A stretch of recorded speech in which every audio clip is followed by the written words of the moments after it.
Hey, good afternoon, ladies. The only gentleman here. So, I recognize a few faces from NutriCon. Yeah, some of you have attended NutriCon, I was also there.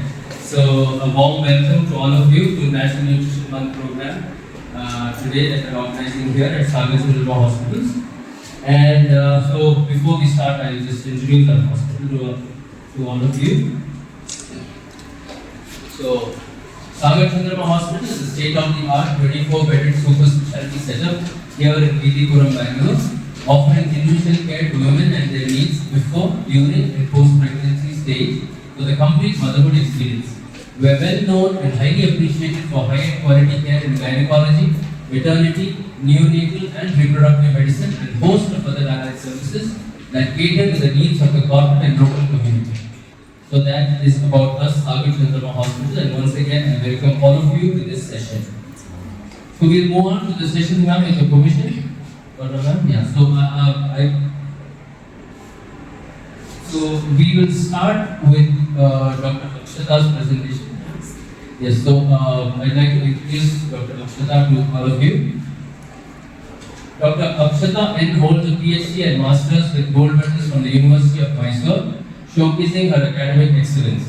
She is the sole practicing registered dietitian in Mysore, having successfully cleared the national level examination for dietitians. Dr. Akshata serves as an invited faculty at the university's Department of Food, Science and Nutrition, contributing significantly to academia. With over 8 years of experience in hospitals and research, she is highly esteemed in the field of nutrition and wellness. Dr. Akshata has received numerous accolades, including the Sarna Award for Professional Excellence and recognition for her presentations of international conferences. She is a life member of esteemed organizations such as the Indian Dieting Association and AFSCI, demonstrating her dedication to her profession. Outside of her professional pursuits, Dr. Akshata enjoys biking, yoga, gardening, and active participation in co-curricular activities, showcasing a holistic approach to wellness. Ma'am, it's a pleasure to have you amongst us. I welcome you to the dais, Dr. Akshata.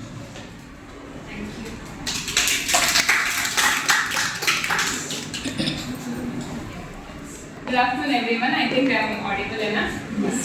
So I am Dr. Akshata, and thank you so much, Pranam, for giving me this opportunity.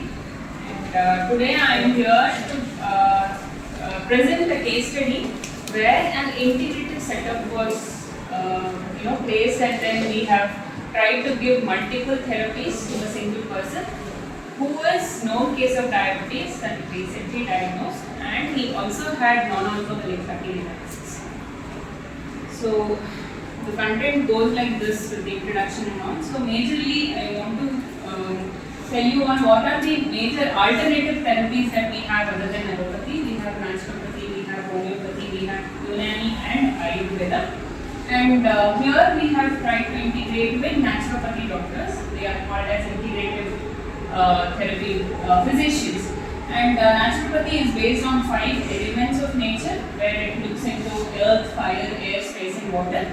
Using these elements, they use it as a therapy. Example, they give mud packs that is majorly given for chest, abdomen region or particular region of knee, hand, elbow, etc.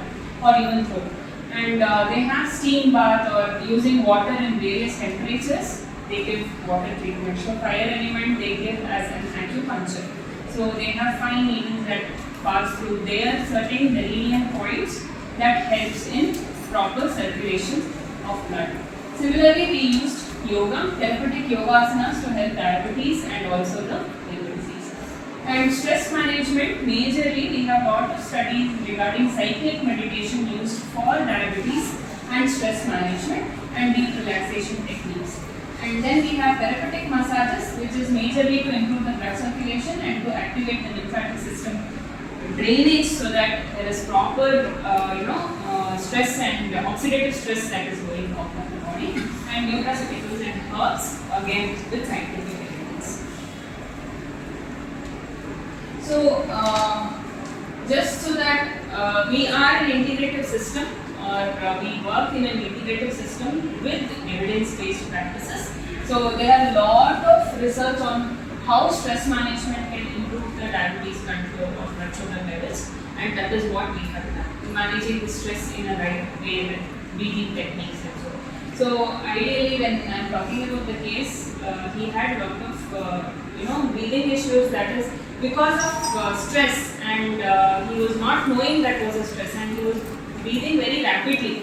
So when we got to know, we were speaking to him through that, we got to know that he had a lot of stress and so on. So stress management was the key role that way. And then we have yoga for diabetes. Again, we have research papers done from various institutions in India itself, how it helps in reducing the blood sugar levels, HbA1c, and asanas. Also reducing insulin resistance. And again, effect of massages on diabetic and its complications like the gangrene and so on. So it has helped. Therapeutic massages, certain type of movements above the skin or on the skin is very important to have a proper circulation to help in lymphatic drainage. So again, evidence-based practices. And we have given naturopathy and yoga-based lifestyle. So here, majorly they talk about fasting, intermittent fasting, and a normal diet. So there are variations in the diet. So usually, when you talk, there are people who go to the 10-day program in SDM or some naturopathic hospitals where they have a continuous therapies for 10 days, and it's like a rejuvenation that they plan. Similarly, we used to do such practices for our patients, but in a OPD setup with little modulation where nutrition also played an important role, plus the therapies played an important role. So again, a study on effect of naturopathy in diabetes control without medicines. All these are again Indian-based studies itself. And effect of an integrated naturopathy and yoga program on long-term glycemic control in type 2 diabetes mellitus patients across 50 cohort study. So all these studies finally tell the same conclusion, that integration is the key to have a better control, that even if the patient leaves or quits all the diet, therapies and everything, but the patient will not bounce back immediately. But if you see, we ask our patients with diet, just diet, nothing else, just diet. Then after 3 months, they say, I have left everything and the patient is bounced back to the normal weight, normal sugars, and I didn't control anything in my diet and they came back. So that is the usual complaints we get if the patient quits the diet. But here what happens is, with the integration, patient is able to sustain that without following anything after 3 to 4 months. He maintain the same weight, and even if he is going for longer kind of commitment, then that would be a complete reversal itself. So I also mentioned about nutraceuticals. So omega-3 fatty acids in obesity, metabolic syndrome. So this is one, and we have also given glutathione for this patient for treatment of non-alcoholic fatty liver disease. Again, this also gives a proper this one, and also we have given curcumin. So this is again majorly used for oxidative stress, targeting oxidative stress. So that helped us. Coming to the case history, so this is, I'm just trying to open, but this is how we usually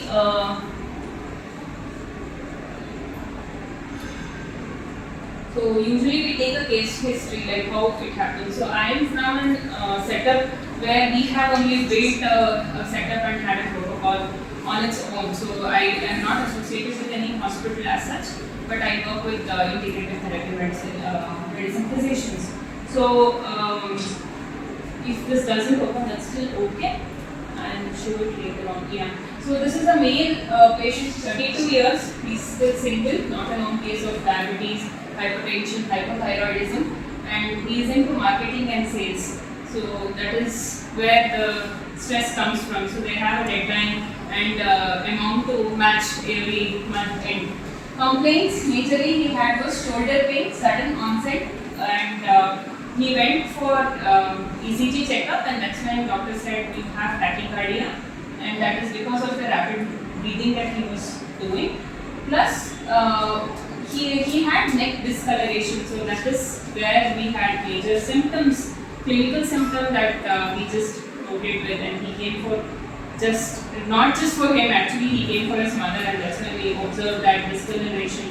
What does it say majorly? Insulin resistance. So that is what we just asked him, why don't you get a normal master checkup done for yourself also, so with his mother. So that's how we identified the symptoms.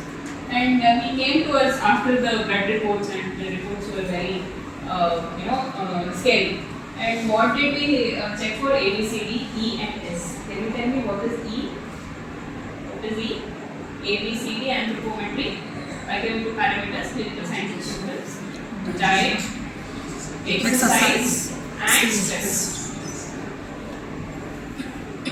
Anthropometry, he was 87.8 and 162 centimeters. BMI again 33.5, so calculated for adjusted body weight. So both post blood investigations and no symptoms, no sleep disturbance after he goes to sleep, no frequency in urination, nothing. We have seen HbA1c was 7.5 and FPS, PPBS, triglycerides, LDL, VLDL was very high. SGOT, SGPT was high. NCH and NCV was low, showing a vitamin B12 deficiency, and vitamin D3 deficiency was also there. Then I asked for a further test to see how bad is his insulin resistance. C-peptide and GGT was elevated and fasting insulin was high. So then clinical signs and symptoms, discoloration of the neck, and there was a weight gain that was happening and he was least bothered. And that is when we advised. So his diet, a vegetarian, eats egg occasionally. Appetite is good. Bowel spends time during bowel movement with phone more than 10 to 15 minutes. So his bowels are not regular. He never understood that because he carries a phone, there is a meeting going on and the phone is always there. So that itself was seen. Picturation is normal, sleep 12 am, 1:30 am and wakes up by 7 or 8. Thirst, water intake 4 liters per day, habit milk with sugar twice daily, no addiction, no alcohol, no tea, coffee. So typical case of non-alcoholic fatty liver disease. Breakfast 10 am, South Indian meal with milk and sugar, lunch 2:30 to 3 pm, rice, sambar, palya, curd, 5 pm again milk with sugar, fruit around 5 pm, weekly 3 times eating outside, dinner around 9:30 or 10 pm, rice, sambar, palya, and majorly rice based eating. So exercise, physical activity, 30 minutes of walking from last week. That is because he had a dog and he wanted to take the dog out because doctors suggested walking for the dog. So that's how he started. And few years back he used to go for trekking frequently, camping in the forest, strength training, completely stopped everything after joining Byju's Academy. And lifestyle, was working in Byju's in 6 years, sales manager, working hours 10 am to 11 pm. So more than 12 hours of work. So they continuously, since it is online now, everything, and they have a lot of stress to push or market the product. And 12:30 am, so long working hours, eating from outside. He is a vegetarian. Udupi Hotel, Darshini, irregular times of eating and skipping meals, drinking fruit juices with sugar more often, and sedentary lifestyle. So he likes fruit juices. In a day, 2 or 3 cups is okay for him. Whenever he goes out, a fruit juice is mandatory. That is his stress. And then from Byju's he shifted to Aavula since 2 months. Again stressful. Mental stress is 8 or 9 out of 10. So we ask them a scale of stress usually. Whether is it, can you score your stress?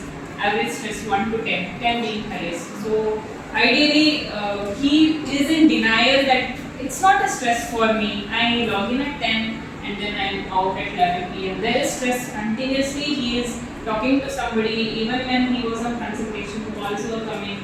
He was logging in, logging out, and he was talking to his manager. He was talking to his subordinates, and we were looking into his breathing pattern and all that, and we were knowing that he had quite stress. And family history: diabetes, father, mother was morbidly obese, and sibling also is obese. So what is the nutritional and medical diagnosis finally we made? Type 2 diabetes recently diagnosed, non-alcoholic fatty liver disease and cholelithiasis. He had gallstones as well. Dyslipidemia, that is because of lack of knowledge, rice-based eating, outside eating. So gastritis, majorly because of meat skipping issues. Vitamin B12 and D3 deficiencies. he is at home, he sits with the laptop inside, no exposure to sun whatsoever. Stress, mental and emotional. Majorly, there are different types of stress that we check for. So one would be physical stress, fatigueness, that was not seen. Second was mental and emotional stress. Mental stress majorly work related, family related, financial related, because he is the breadwinner of the family.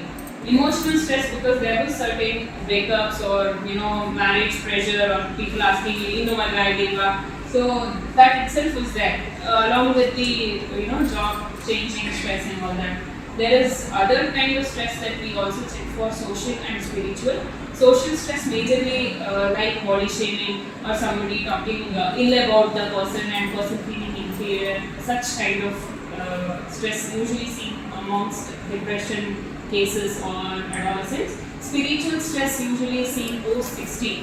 What is life? How is it happening? Why am I even still alive? So such stress also we get usually after 60. So especially women close to menopause or after menopause, and men after they quit their work or they get retired and then they're like, what are we doing? So that is also there. So that is why we have various categories of stress, and we ask them, prompt them regularly as to is something happening at home, and finally they open up and they tell. So basically our consultation happens like a counseling session plus convincing the patient to get the consistency in the lifestyle correction that we ask for. Yes. Stress, because that plays a major role. We have seen just diet does not help, and one the dinner that gets stuck on the kitchen and then it's gone. So the paper flies off, that also flies away. So we have to be in their mind, enforce them that this is the issue, and only then they are ready to change. So naturopathy detox is what I was talking about for 10 days. We give fasting packs like gastrohepatic pack. So this is majorly they put wet cloth or cold cloth beneath and hot cloth above. So the patient is wrapped with two different type of gastrohepatic pack, mud and abdominal packs. Again therapeutic massages and enema was given. This is for gut correction. Diet plan: high protein, high fiber, low calorie, and portion control was seen, and frequently BCA was corrected. So you might ask me a question that when patient is on fasting, there might be muscle loss. But so what we do is, since the nutritionist is along with the naturopath doctor, so we make sure the BCA is regularly checked and there is no protein breakdown that's happening. So even in their detox time, I try to give them good amount of protein so that they are maintaining at least 0.8 grams. Usually during detox, they believe that you are not supposed to give very high fat, high protein diet because it should be simple so that liver only rests and tries to flush out as much as possible. So that is the concept that they follow in naturopathy. But because I am there and I don't want the patient to have muscle loss, so we have also done that. Only carbohydrate-based diet or simple carbs or just food diet, just vegetable diet or just dal khichdi kind of diet, and seeing the protein mass variation. So BCA is done very frequently to see if the patient is having any breakdown during this fasting time as well. Stress management, so cyclic meditation, breathing techniques and sleep correction was given to him. So we had to give him a medical certificate saying because of his late night shifts he is not able to, and this is what has happened with the blood reports. Only then his superior was convinced that he has to log off before 8, after 8, and there is no changes. So that helped him actually sleep correctly. Exercise, so disease specific yogasana and kriyas were done. Here kriya means they make them do vamana, that is kind of vomiting that they ask, and Shankha Prakshalana, this is a salt water consumption with yoga asanas. This is again a gut cleansing procedure. This happens very first before the diet and all starts. Majorly what it helps in is we have changed the gut flora. It helps in correcting the gut flora itself, and after that we give a very good probiotic and prebiotic so that the good bacteria sustain. And gym exercise where we did 2 days of cardio and 3 days of strength training, and walking after every meal for first 15 minutes. So this helps in reducing the spike of glucose. And nutraceuticals and herbs, we have given omega-3 fatty acids, glutathione, curcumin, LIV52DS, this is for reducing the liver enzymes, which is very high, and IV for vitamin B12 and B3, it was in single numbers, so we had to start with the IV for first 4 weeks, and then we have switched into a oral supplement. Gastric A, so this is a tablet again made with herbs. Majorly it has soft, jeera and basic herbs that is used for gastritis. And we have Florasol, again this is a combination of 5 varieties of lactobacillus and other probiotic supplements to improve the gut health. So what did we give for diet plan? A high protein, high fiber, low calorie diet, again low salt and portion control and frequent BCA was done. So calorie based 25 kilocalorie per kg adjusted body weight, protein 1.2 grams, fat 0.8 to 1 grams and carbs 50 to 60% of the total calories. And we regularly asked him to send us the meal plan and see whether he is majorly we talk about calories, we never talk about portion control. So patient might feel hungry after eating even say 250 grams and 300 kilocalories. So what we used to ask him to have is a good amount of cooked vegetable salad first with good amount of protein, like add honey or add chana or add some kind of sprouts into it and then eat the meat. So this is what helped. And coming to nutraceuticals, omega-3 fatty acids 111 after food as an anti-inflammatory, glutathione 300 mg 1 which reduces oxidative stress after food, curcumin with pepperine extract 100 mg 1 reducing oxidative stress, LIV52 again helps detox the liver and function better, whey protein supplement 1 scoop protein supplement, and gastric 8 this is 1 before food reduces the gastritis. Florasol again 1 fermented, we gave him fermented ragi ganji. So this is like a kimchi of Indian version. This usually people have in Tamil Nadu first thing in the morning, so they prepare the ragi of the previous night and add buttermilk and keep it, and next day morning they have it. So what we made him do is, he likes to have liquids too much at night and he likes juices, so we made him prepare this early in the morning, leave it outside with buttermilk for 12 hours and add this Florasol supplement into it so that it enhances the probiotic activity. And he used to gulp it down in the night with his dinner. So that was fermented ragi ganji for probiotic. And sugar hormone X, this is again a herb combination of 4 herbs where we have coffee bean extract, we have methi extract, and there are 2 other herbs which is based out of Ayurveda, and that helped before food to reduce his blood sugar levels. So coming to his reports, if you see his SGOT and SGPT 61 and 96, and now if you see only SGPT is left, so it is after 4 months that we have asked him to do. Same patient, the date is very close, 9th is when I asked him to repeat the blood test done. And HbA1c 7.5 and 5.9, so diabetes is controlled now. We have to further progress. His lipid profiles are still varying. This shows the liver toxicity is very high. Now abdominal ultrasound was done, fatty liver grade 1, and here fatty liver is not there. Cholelithiasis, the gallstone itself is seen. And coming to his blood parameters, so fasting blood sugar was 103 and 161, and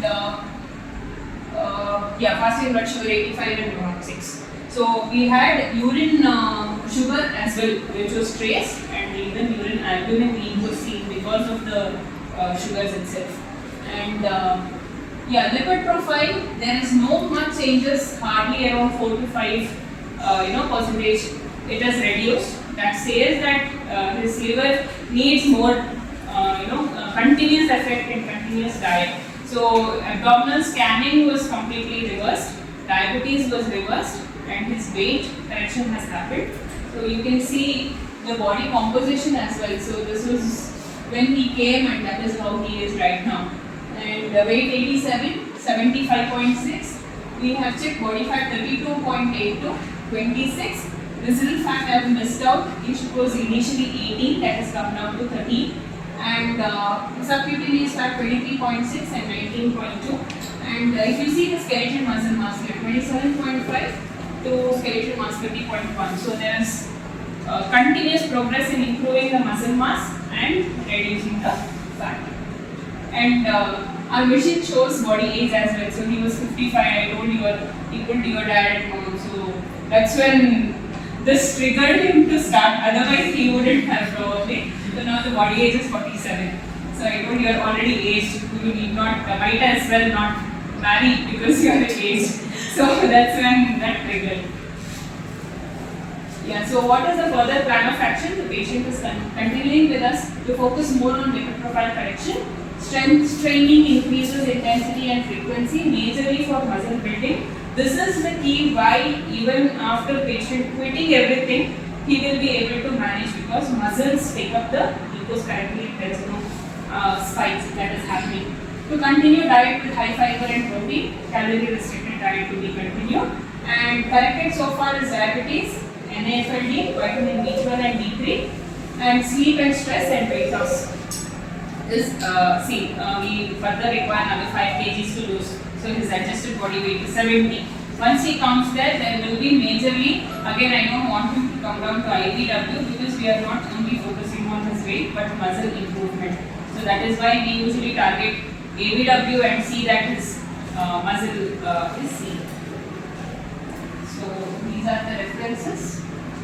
And it's not computation anymore, it is the integration that we need. So we need to work with other fraternities together, come into action, and only then we will be able to give a proper service when the patient becomes that free from that particular disease or anything. Any doubts?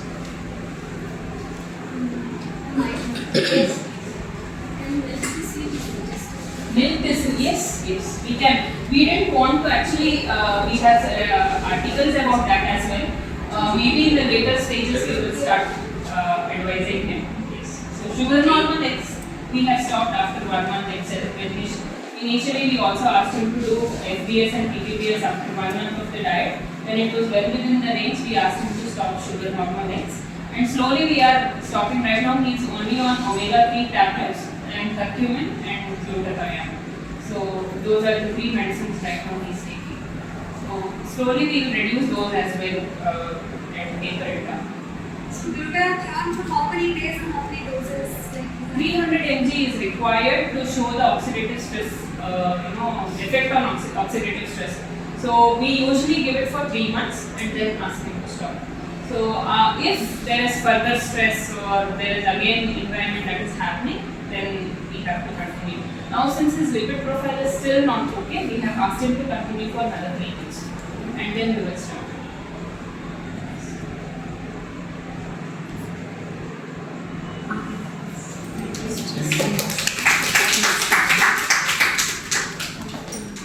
Next speaker, Ms. Priyanka. Ms. Priyanka has pursued her legacy in clinical nutrition and dietetics. She has more than 7 years of experience and currently works at Ovum Hospital, Banshaw. She is a passionate, reliable and hard-working dietitian with knowledge and experience that always impacts the patients.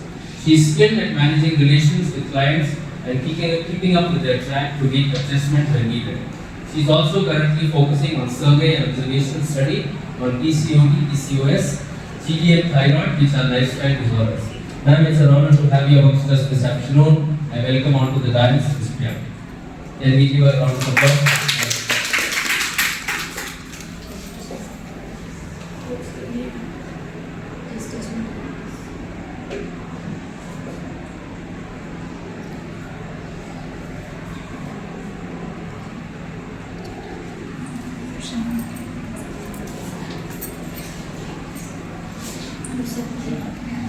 I think you all that's your yes. I'm Priyanka.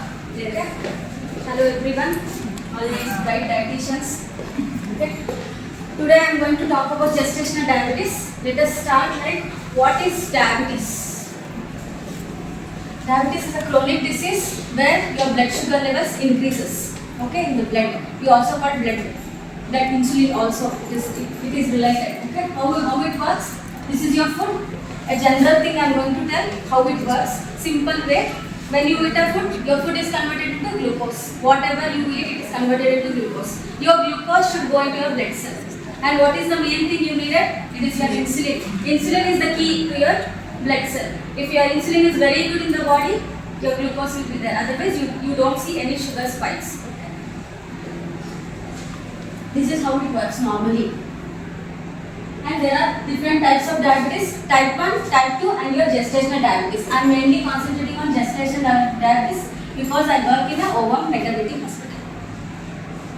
Okay, what are the causes of gestational diabetes? It is mainly due to overweight, physical activity, lack of physical activity, pre-diabetic, PCOS and family history. See, these are the complications when you see diabetes during your pregnancy.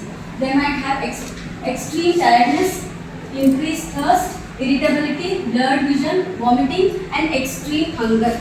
And most of the people, like most of the patients who come to me, they always think they have a myth, like they want to eat for two, which is so bad during their pregnancy. They don't know the portion sizes. There will be not like calorie control, nothing. They only concentrate on more of carbohydrates in the diet.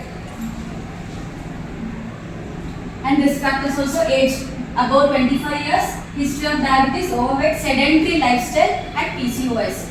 They are easily diagnosed with GDM.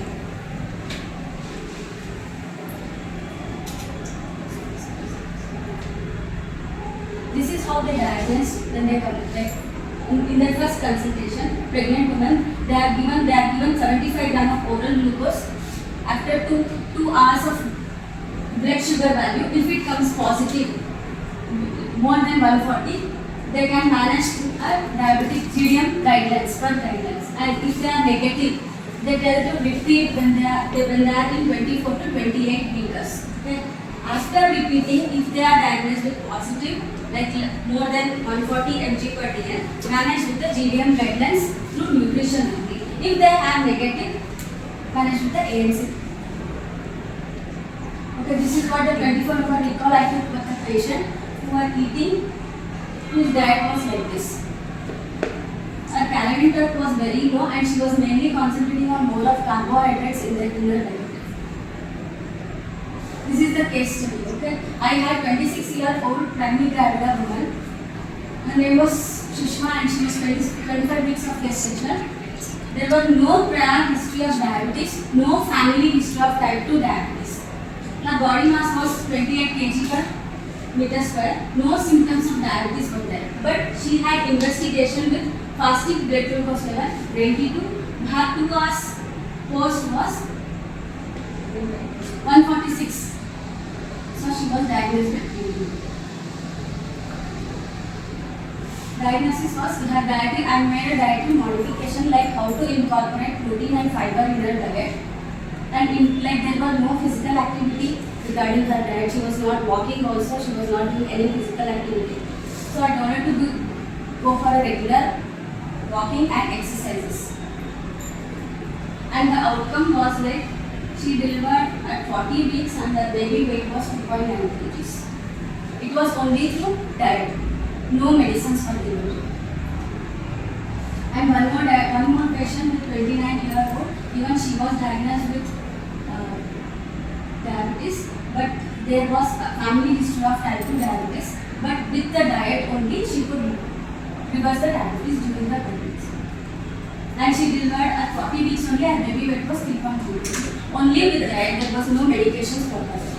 And this is a 20 patients case study. Okay, this is for 20 patients. Patients with history of diabetes, they could manage 3 patients from managed with history of diabetes with diet, no medicines. 2 people who didn't manage, they went on medicines. And 6 people with no history of diabetes could manage only with the diet. This is all my patients only. And patients with PCOS who were diagnosed with GDM, they managed only 2 patients managed with diet and 2 patients couldn't manage with diet. And patients with obesity, 2 patients could manage with diet and 2 patients with on medications they managed the pregnancy. And the main diet for diabetes, like the gestational diabetes, is mainly concentrating on carbohydrate sources, like putting them on mainly complex carbohydrates and good iron sources, calcium sources, proteins and fats, healthy fats, especially healthy fats. And these are the foods to be limited. Like they snack on more sweets, they should limit these kind of things, and refined carbohydrates, sweetened beverages and processed food should be eliminated from their diet. And lifestyle factors for gestational diabetes is mainly physical activity, proper diet and stress management. These are the main things to be managed during the pregnancy. Thank you so much. If you have any doubts, you can ask me. It was very simple. I didn't put too much of these things in your head. If you have any doubts, you can ask me. How advising on making seeds for children? Yes, you can. Reading guidelines, because there are many myths also, like in whatever the Google also research or something. So patients are scared. When we tell also, they say No, ma'am, you can give medicines to the patients. I have suggested them.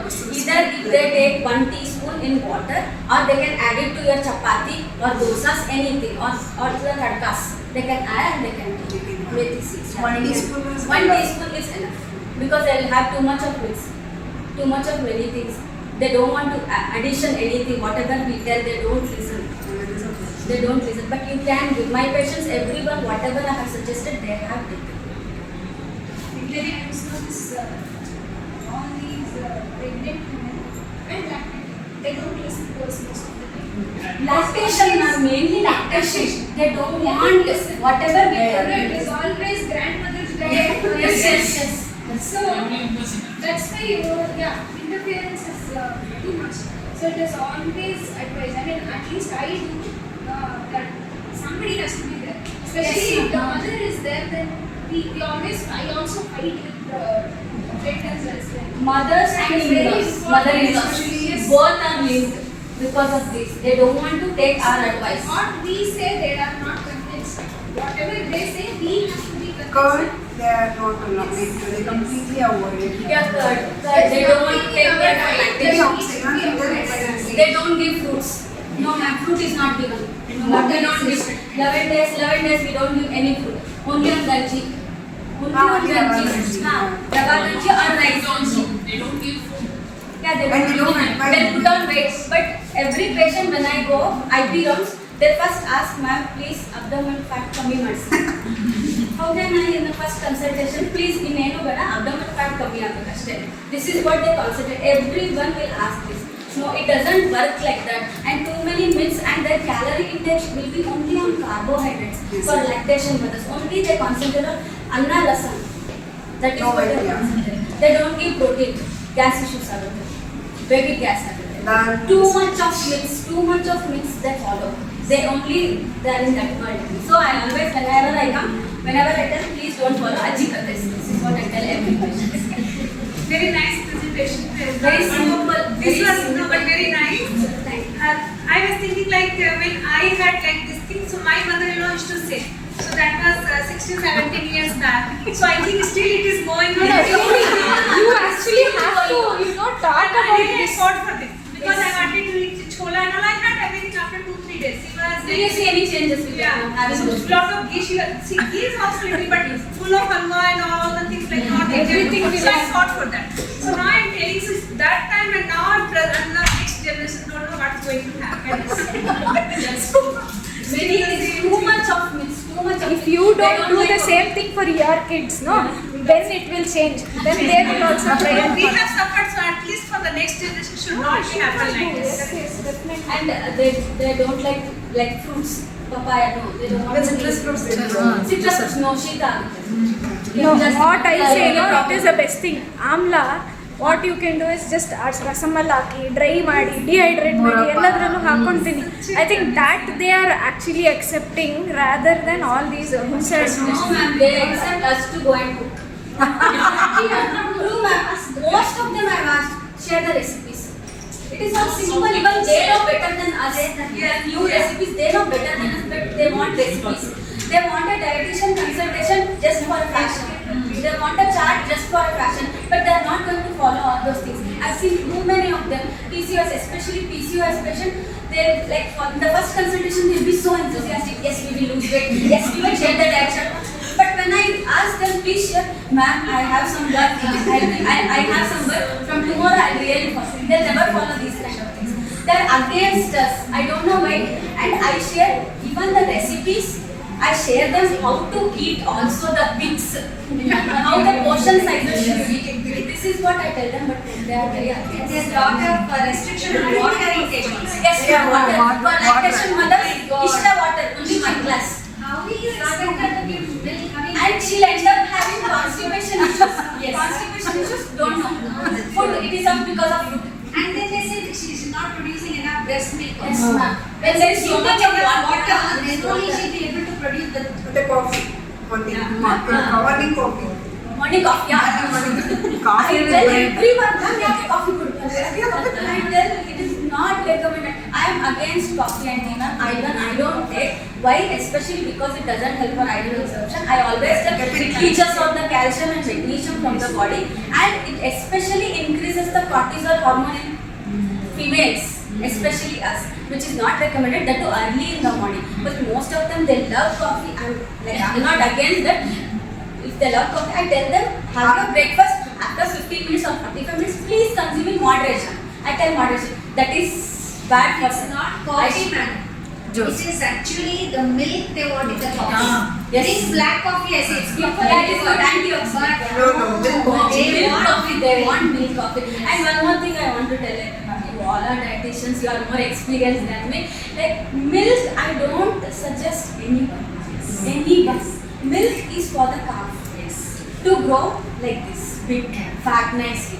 But for females, especially females, we become like this. So I always tell, true no ma'am, am I wrong? I want to add here. So the problem is not with the milk, it is because the cows are injected with Yes. Legally, because a cow can give milk only for 6 to 7 months. Yes. Then the baby starts eating grass and it will die. Yes. But here the problem is they want to make the cow to produce milk for at least 3 to 4 years after the baby is born. So that is production of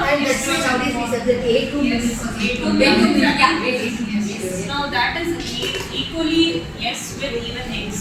Because the chicken are put in the cage, stress, the cortisol level in chickens are so high, plus the feed is given with very high estrogen, so that a chicken usually gives around 20 to 25 eggs in 30 days.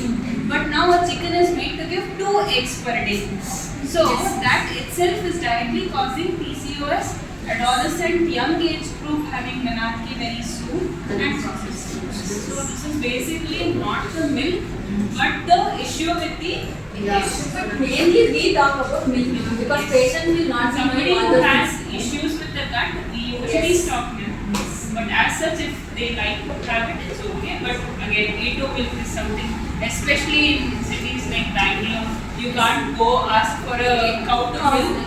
And again, that is eating plastic and something else staying in the city. So no point in drinking. in that sense, if we go, then naturally we can't give anything to our kids.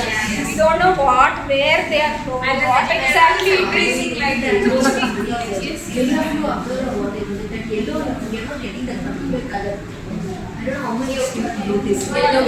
You're not getting the dark yellow color, we are not getting. So many times when we eat even the fruits, the taste is totally different from what we were getting earlier. And adulteration is at peak.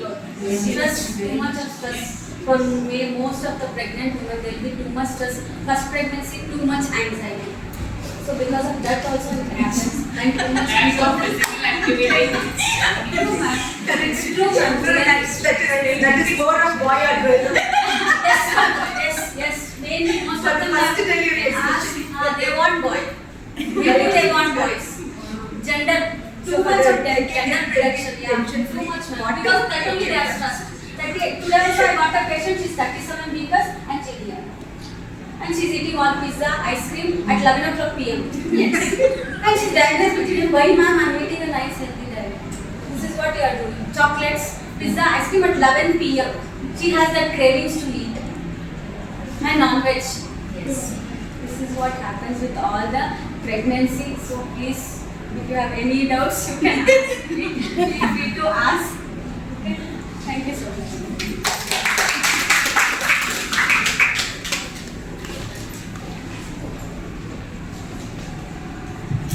Thank you, ma'am. That was informative and very energetic and enthusiastic presentation. So now let's move on to a small celebration.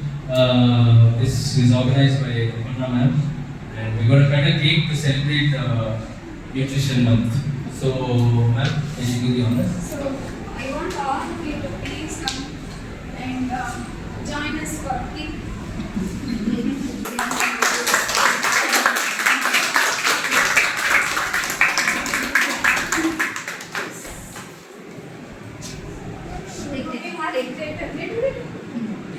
Yes.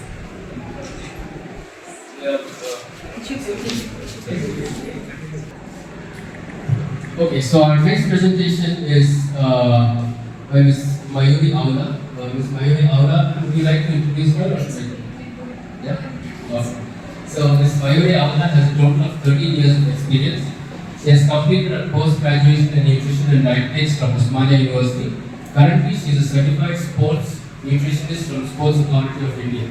She is also a certified Raw FOD MAP dietitian from Monash University.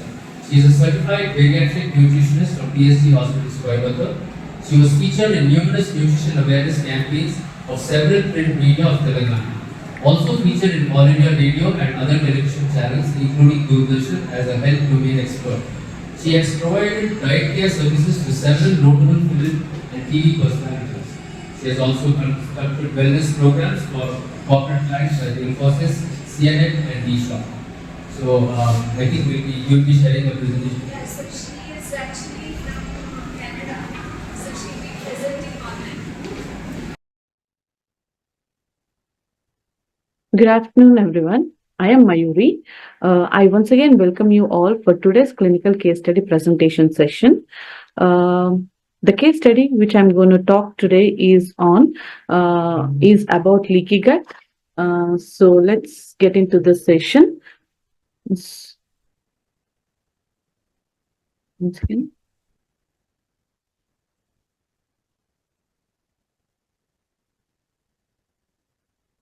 Okay.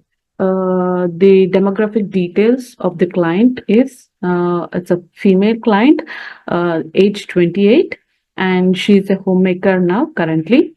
And her education background, she did her BTech from computer science, and currently she is married for 2.5 years.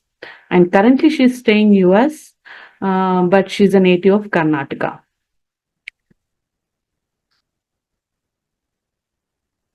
Anthropometry and the BCA details. The height is 162.5 centimeters. Weight is 53.3 kgs. BMI is 20.2 kg per meter square. And coming to the waist and hip ratio, I could not collect since this was an online session. So I could not collect these details.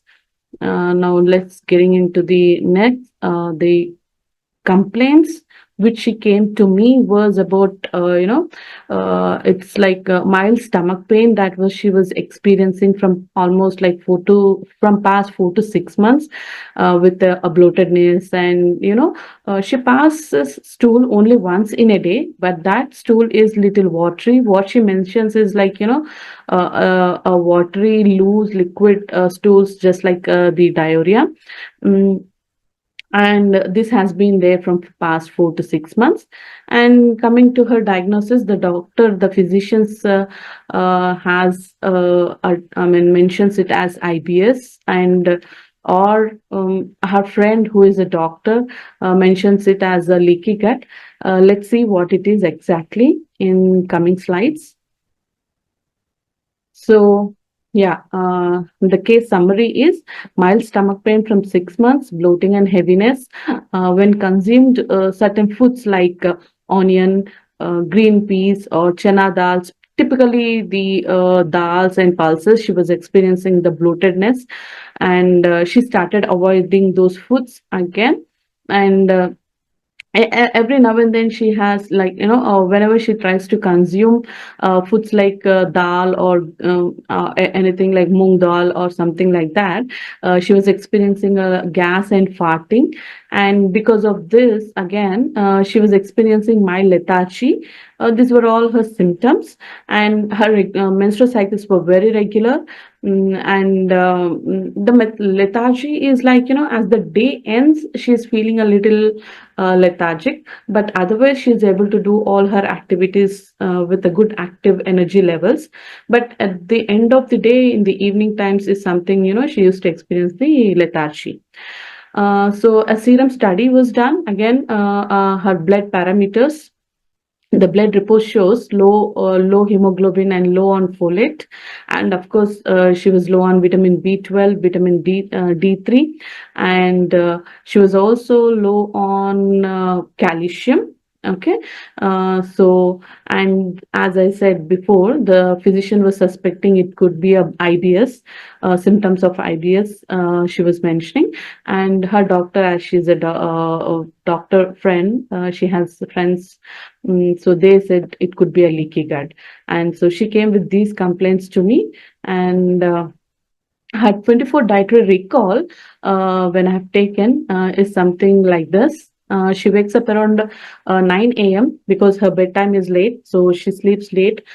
She sleeps around 12:30 a.m. or like 1 a.m. in the night, and wakes up little late in the morning around 9 a.m., and consumes only water and prepares her breakfast. And she has typical South Indian breakfast items. Since she's from Karnataka, and all typical idli, dosa, upma, and chitrannam also she has. She likes chitrannam, and she includes that very often in her daily diet. And maybe around 11:30, 12, she has soaked almonds, walnuts, pista, and like 4 cashews and 4 pistas, something like this. And then in the lunch, she has rice, sambar. Of course, now coming here, she generally takes vegetable curries. Sometimes she takes sambar, which has dal in it, but this kind of dal was not causing any kind of stomach heaviness or bloatedness or nothing like that. So when she's consuming in a sambar form, she's pretty good, and she has no symptoms of stomach pain or anything.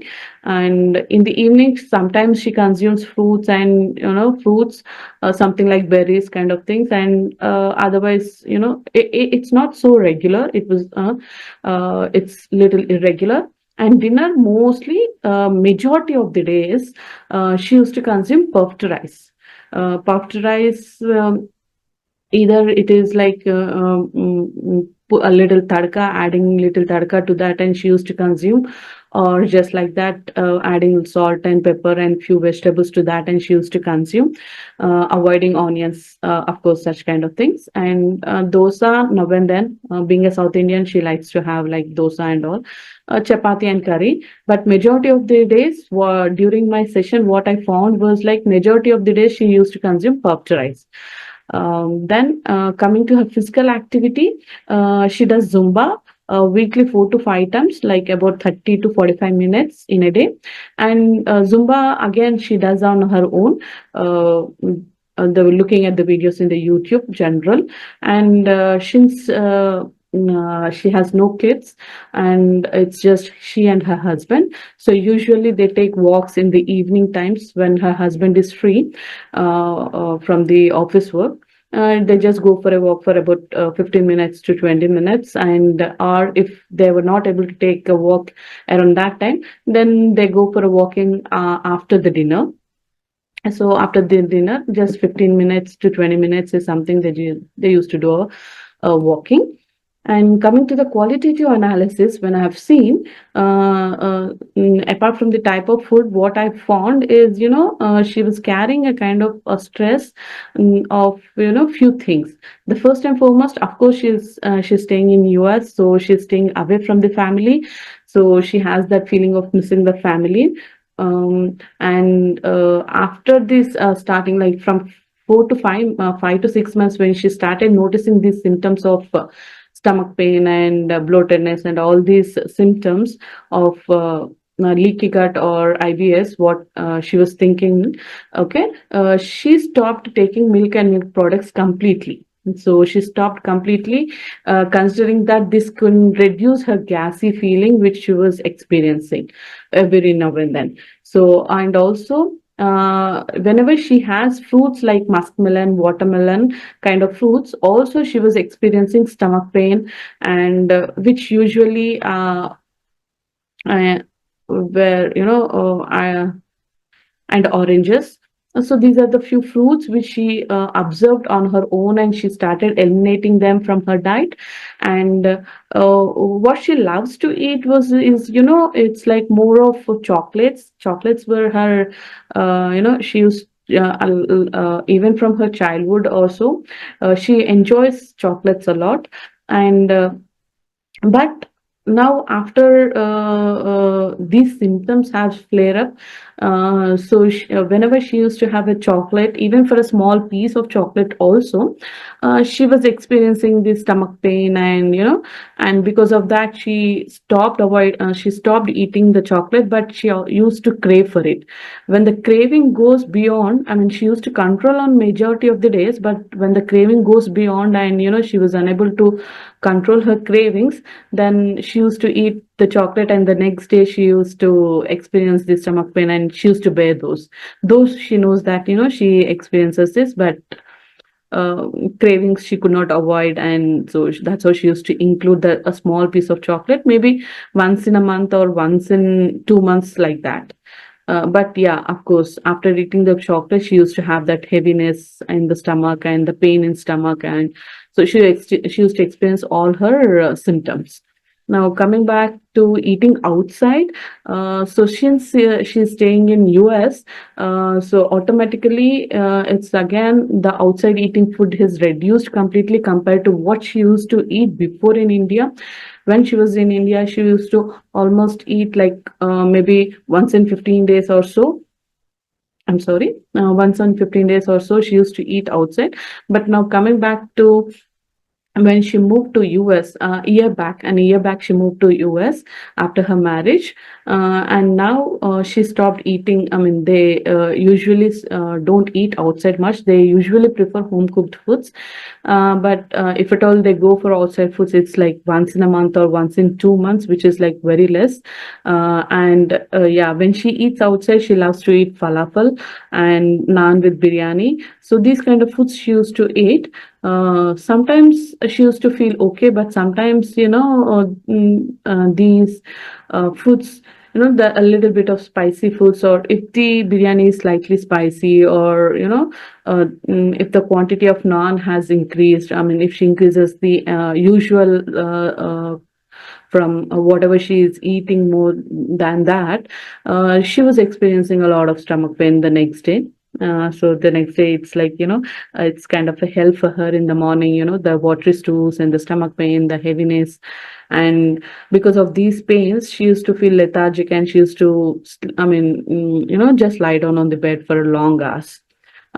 Stress, as I said, she is away from the family. She was carrying a little amount of the stress, but the actual stress what she was experiencing is that before coming to the US, when she was in India, she was working. She was working for an IT company.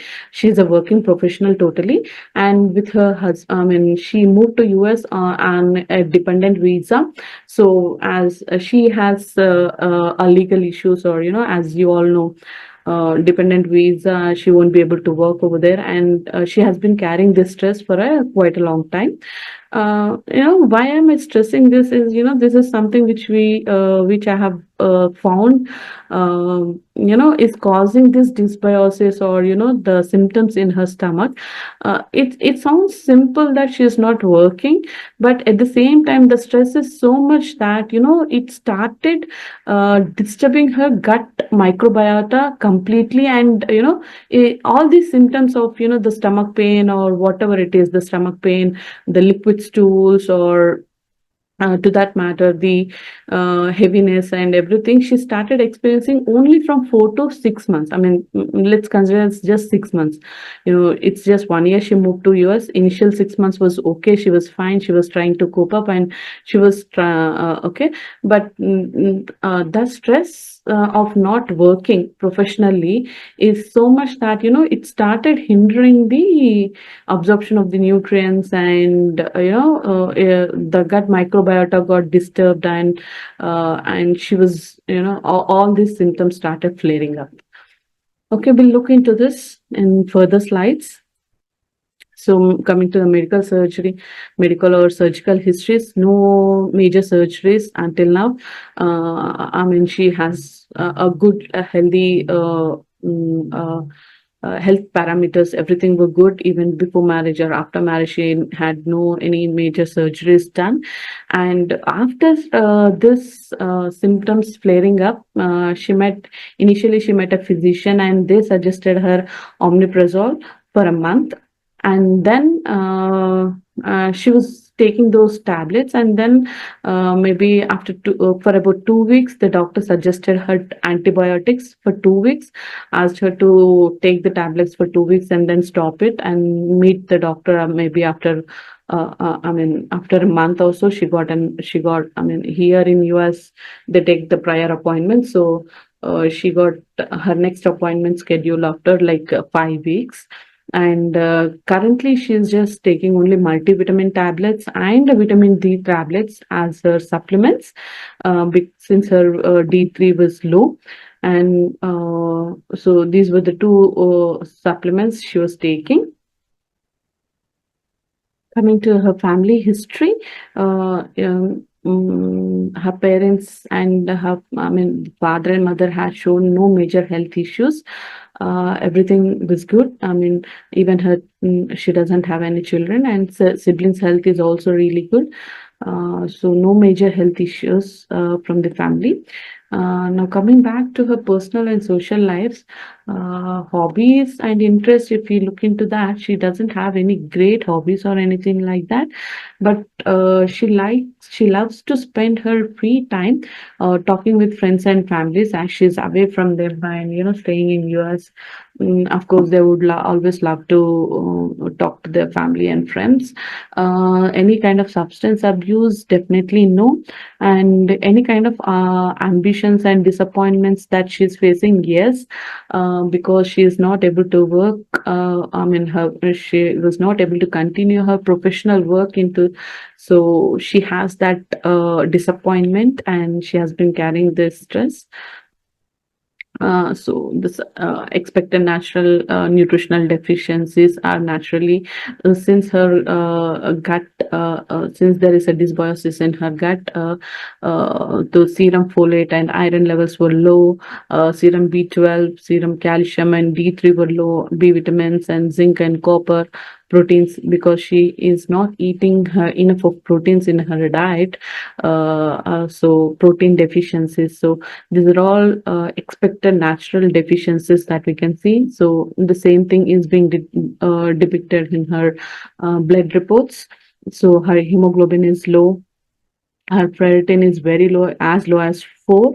So she was not, that's another reason for her being lethargic, because her iron levels are not, were not meeting the requirement, and her hemoglobin is low. This could also be one of the reasons for her to be lethargic. So now a summary of the entire case study, which what I've gone through after a detailed consultation session. What I found was, personally, her personal life, she is not really happy, and her vocational health, dissatisfied with friends and family because she's away from them, not completely, but 50%, as she's staying away from them physically, but of course, through electronics, gadgets and phones, she's talking to them. So it's not like completely 100%, but a 50% kind of thing. Social health, yes, she has a good social health again. She now and then she has Indian communities meetups and all. She just goes there for the gatherings and all. That is fine. Yeah, psycho emotional health. Coming here, of course, the self acceptance. What I found was like because of all these symptoms. After starting these symptoms, she was unable to accept herself. I mean, she has been leading a good, healthy lifestyle, and and she's having a good health status with none of these complaints. And now, from past 6 months, because of these symptoms, she is unable to accept that this is not her body, this is not me. That is something she was mentioning during the session. And of course, because of the lethargy, there has been a lot of procrastination of her work, sleeping late, waking up late in the morning. And since she doesn't have the dependencies of kids or professional work, so she is like procrastinating her things, and postponing the things, kind of thing. And poor quality of life a little bit again, because not able to sleep on time in the night, and not waking up early in the morning. So I can just consider it as like poor quality of life a little bit. Low self-esteem, of course, again, because of all the symptoms that she is experiencing. Low self-esteem. These were the holistic aspects. I think we as a nutritionist also need to consider. Um, Now, after a detailed detailed consultation session with her, with all the symptoms that she has been experiencing, so my plan of action was like, to change, or to eliminate certain the foods which she is already eliminating them, and then reintroducing them gradually, as she sees changes in her symptoms, and as we progress. And a little bit of a self care is something which I've added. So first, coming back to the changes in the diet plan. So I didn't want it. I mean, I've suggested her to sleep early and wake up early. But initially, to start with, I've just gone with her own timings, not making any major changes with that. Like, as she wakes up in the morning, I've given a glass of zero water. Instead, she was having like plain water before, so just added a little amount of zero water, and maybe 5 soaked almonds.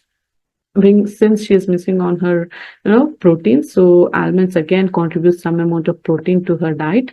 Mm, then starting her breakfast with berries, strawberries, which is again fiber and contains vitamins and minerals.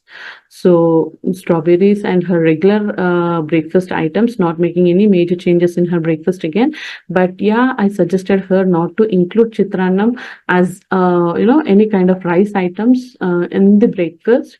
Then in the mid afternoon, like either a glass of, so she was, as she was avoiding milk and milk products. So the reintroduction of the milk products like buttermilk and curd was very important. They add probiotics to the diet. So just wanted to go slow. So I suggested her alternate day with a glass of buttermilk and ajwain water for 1 glass, and then walnuts. And earlier she used to have a combination of nuts here. So I've just made it in such a way that she has a liquid and a small amount of soaked nuts here.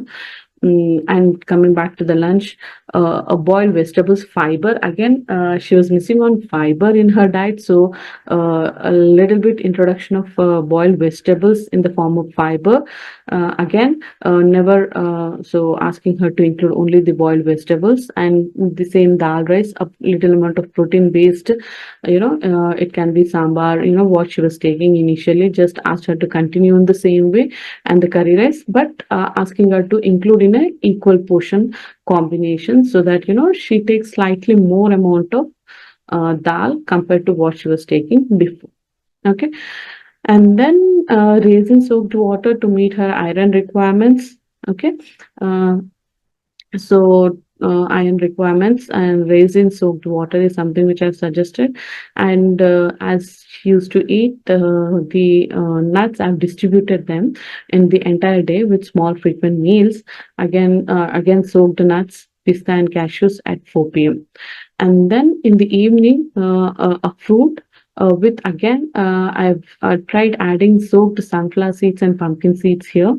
And then dinner, regular idli dosa. And I asked her to avoid the puffed rice and, reduce the frequency of consuming the puffed rice. And asked her to include something like, which is like light, like idli and dal khichdi or upma, which is a combination. So when she was taking proteins in a combination like dal khichdi or oats upma, when she's adding dal to that and then consuming, then there was no symptoms like, she was not facing any kind of stomach pain or anything. She was absolutely fine.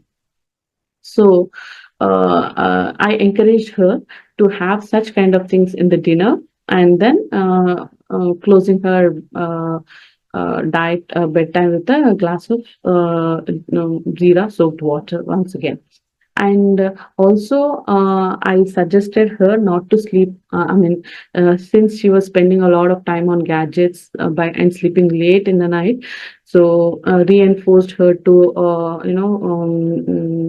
put keep the gadgets away in the night time, at least 1 to 1.5 hours before she goes to bed. So keeping the gadgets away, and holistically asking her to sleeping, the minute changes of sleeping early in the night. And encouraging her to wake up little early in the morning. These were the basic lifestyle corrections, small corrections, but yeah, were very important in this case. So asked her to make those changes, and she put an effort to change herself. And also another important thing which I asked her to start is, suggested to do a meditation. A minimum of 15 to 30 minutes of meditation was very important, because the stress of not doing work, or not carrying her professional work was causing a lot of disturbances in her brain. So the gut brain dysbiosis was there, because of which, she was experiencing all these kind of all these symptoms. And meditation is something which I recommended her. And the other important thing was daily journaling, because since she was staying away from her family, there were certain hidden emotions which she was not able to express to neither to their family nor to her friends or nor with her husband. But she was just by holding those emotions in her brain, which is causing a lot of clutter in her brain. And this directly there has been a direct connection with the gut again. She was experiencing all these symptoms.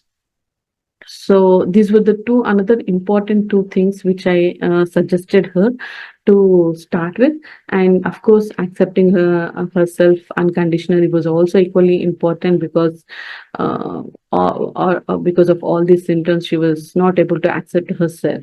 So accepting herself unconditionally, and changes in meditation is something which I've recommended to start. And so lifestyle changes, as I said, avoiding all suspected foods such as onions, green moong dal. So just wanted to go very gradually, and not to be too aggressive in this case of, and eliminated all her suspected foods like, onions, watermelons or muskmelon, moong dal, green moong dal or whole chana, everything. All these things has been eliminated in her diet. I only emphasized majorly on a little amount of fiber, and encouraged her cooking methods such as, boiling and soaking. These are the two important methods. Again, I've encouraged her to include in her diet. And processed foods, yeah, now and then she used to consume biscuits or, all other non such kind of processed foods, which again made out of maida and corn flour. Basic processed foods, everything has been removed from her diet. And yeah, obviously, she was taking more amount of home cooked foods, and I encouraged her to continue the same home cooked foods. Okay. Now, after a follow up after 21 days, the reasons were, uh, there was a great change in her symptoms, actually, if I have to see. So I was doing a close follow up with her.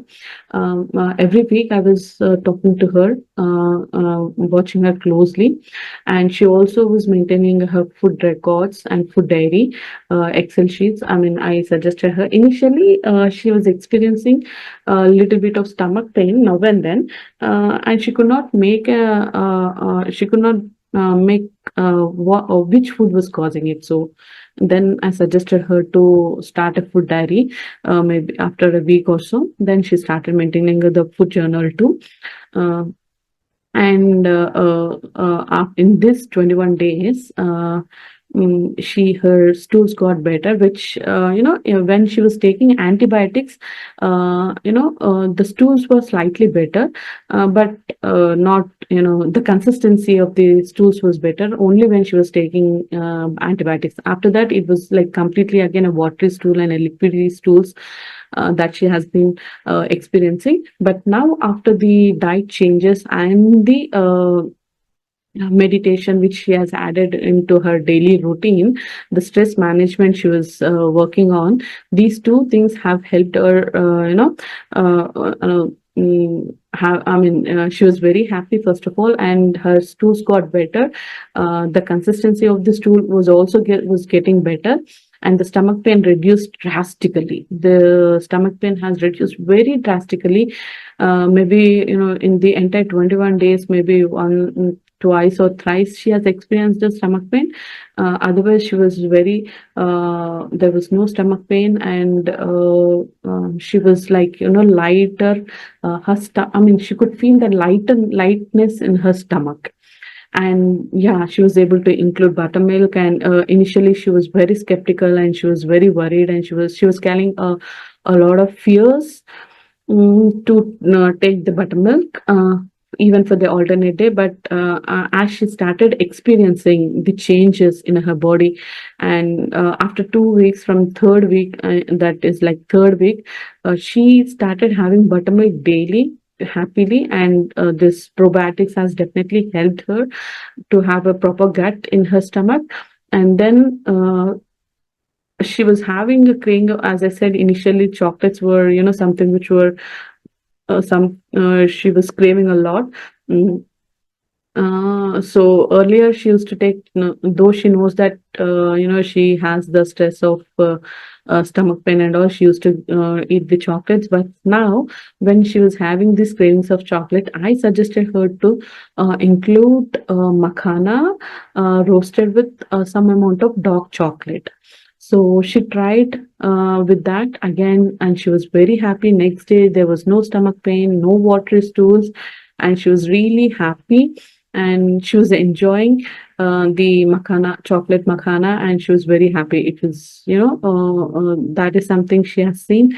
And she since she was in US, and winters were almost, the winter has started, and the summer is like almost the end. So she just wanted to enjoy the ice cream as the summers were getting over. Once the winter starts, they can't. The people cannot eat ice creams over there. They cannot enjoy the ice cream as much as in summer. So one day she asked me that whether can I have an ice cream or not. Then I said, just give it a try without any guilt. Just give it a try. And she had ice cream also for a day. And surprisingly, again, the next day, she was so happy. No stomach pain again. No watery stools. The consistency, as it got better, it was in the same way. And she was very happy when she was able to enjoy the ice cream, the last ice cream of the season. And she was also able to include new fruits. Earlier, she was avoiding, apart from watermelon and muskmelon, pears and apple were all, or these are the two other foods also she was not including it, but whenever she had those foods she was having stomach pain. So again, she reintroduced pears in her diet. Figs were also in the same way. Sometimes they used to cause stomach pain. Sometimes they used to go well before, but now taking figs every alternate day or regularly was also, she. I mean, there was no stomach pain for her again. And raspberry bar is something which she started including. So these kind of foods she was happily, and she was able to reintroduce. So in these 21 days, eliminating a few foods, okay, and then working on her stress management has shown such a great difference that she was even restarted including fruits like pears and figs, which she was avoiding before. Usually, in the cases of IBS or in leaky gut, the reintroduction of foods can happen. Usually it takes time from 4 weeks to 6 weeks, at least 6 weeks. But here in this case, we were able to re-include. So gradually we will re-include the foods like buttermilk or pears or whatever is this. We were able to include within 3 weeks itself. So what I my this thing is my understanding here, the stress, clearing out the clutter which she had in her brain with the stress management, doing meditations and journalings has helped or improved her gut microbiota, and we were easily able to include a lot of good, a lot of fruits and the other foods into her diet gradually. And yesterday, I mean, after the 21 days, like 23rd day, day before yesterday, when I spoke to her, she wanted to try onions, whether I can try include the onions or not. So then I suggested her to. I mean, usually she typical South Indians tries to have paniyaram kind of thing. So she likes paniyaram too. So she generally used to eat paniyaram without dal and onions, and she used to just make paniyaram out of it, and she used to eat with chutney. So then I suggested her with the smaller portions of chana dal, a little bit of chana dal and a little bit of onion added to the paniyaram, which is a fermented batter, and introducing that way. Introducing onions and chana dal with paniyaram also helped her. I mean, after eating that, she didn't face any kind of stomach pain for the entire day, neither that day or the next day. She was pretty fine again.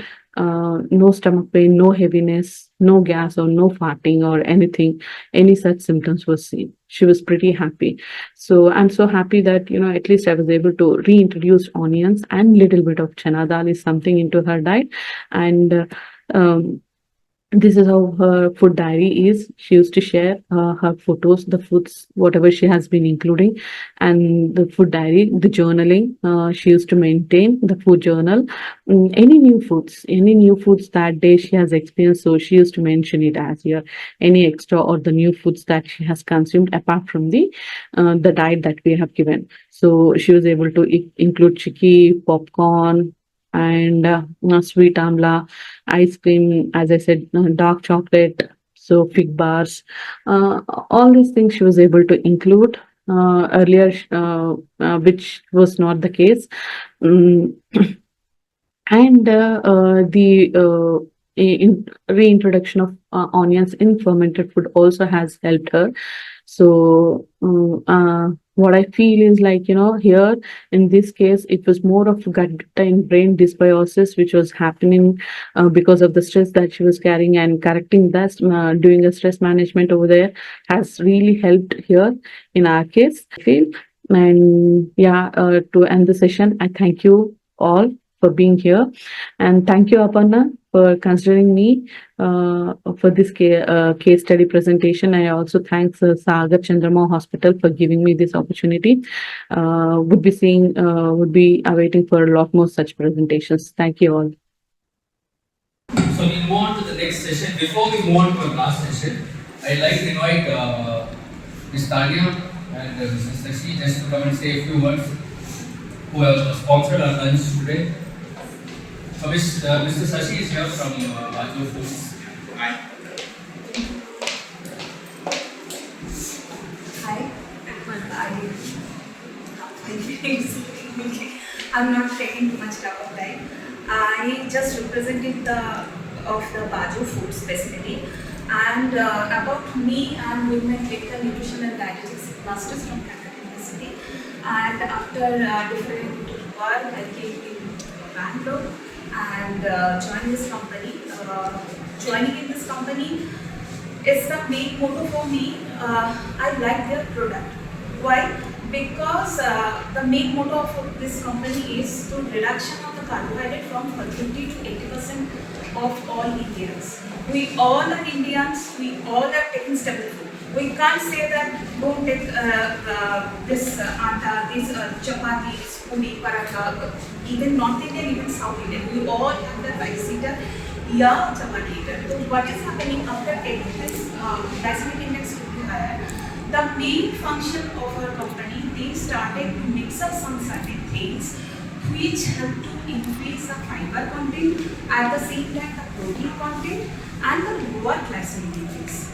So first they are started with the keto product. Basically keto is something only net carb is only 1 Some dietitians are providing keto diet for them. So we have the keto product. Keto, we have the keto flour and keto biscuit, keto namkeen is this. Another range is protein shake. There is an athlete are there, or adolescent children are there. Even mothers are very much want to know about the protein content of the food. How can we increase the protein? Even if we are increasing the protein content, it is also reduction of craving also, because we all know that cravings is just because of lower activity. So they can mix this protein shake. This ingredient should be mixed 3:1. मतलब आपका 3 part आपका normal atta रहेगा and 1 part just protein shake.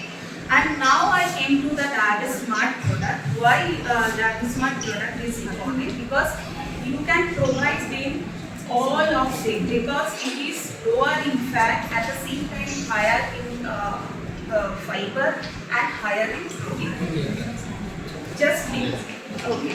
Just because of this atta, we are mixing normal atta, at the same time sunflower seed, flax seed, safflower seed, coconut powder, defatted coconut powder, and all are plant-based. Before that, we are also saying that this milk and the animal protein is sometimes causes the problem. Though the animal protein don't have the problem, but how the present time we are using this estrogen and another hormone, this all are based from vegetable source of protein. And you all know that all are the dietitians. I don't have to say anything, because the only vegetable source of protein is incomplete protein. For that they are using brown rice isolate, because until unless it is complete protein, you can't giving any. So for this we have this atta. With the help of this atta, we are making biscuit, namkeen. 2 biscuits provide you 5.5. Average protein content of our product is 5.5. So everything you have portion size will be there 5.5 gram. And sometimes we have this keto bhujia, that is my bhujia. Yes, I know that no dietitian will give this bhujia, but sometimes what is happening, whatever we are saying, nobody is follows. They may be taking anything they want. So that time, and especially with the aged person and the adolescents, because they are habituated to take this kind of things. If we are taking this bhujia, this is 25 gram, we provide the 5.5 gram. And most of the things we have this chocolate. We are not using any kind of sugar free. We are using our own sugar free product. This is only with stevia and the FOS. You all are knowing that FOS is now recommended by the ICMR for the fiber content as well as the sugar free. So we are using all in this our product.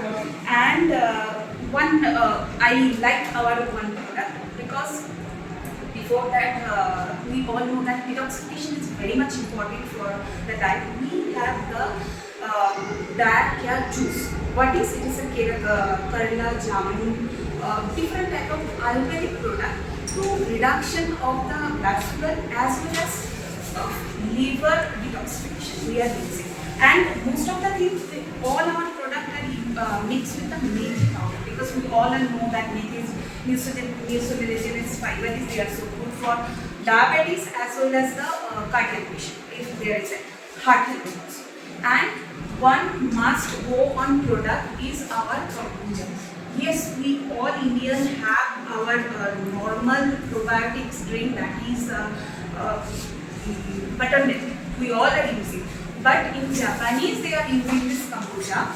We have this kombucha of 1 billion of good gut healthy microbiome. So, not for everyone. For the dietitian, we have the scope. Someone, if have gut problem, anything, we have this kind of all this product for snacks to staple.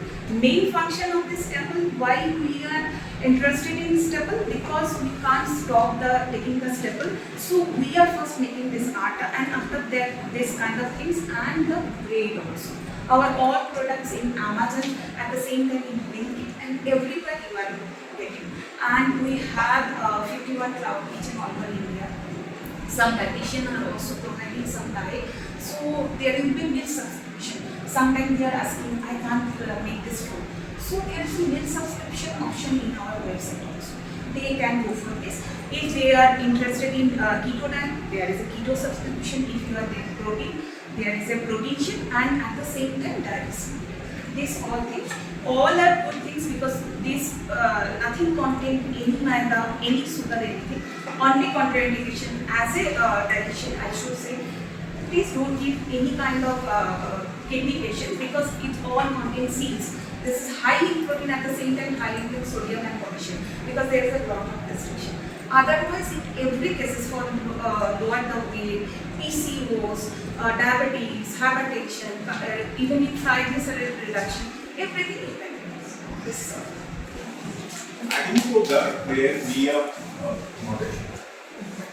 And we are working in many hospitals, like Sagar also, our products are available in OPD, where patients can able to pick the cookies or namkeens like that. And in terms of hospitals where we are working, Aavula hospitals or Sparsh or Narayana, Udayalaya, and where we are kept ready to heat products, where we are our clinical study going on Narayana Udayalaya. Dr. Paniel is doing this study. Basically, the staples, atta and rice, they are using for the inpatients. So that is the way the bigger goal where we want to change in the hospital cafes, basically in the inpatients, where using the regular atta and rice, where we can be able to introduce our low GI rice as well as the low GI atta. That is the way we are planning to going forward. It will be there in most of the hospitals. Anyone have a question, you can ask. Yes, any questions?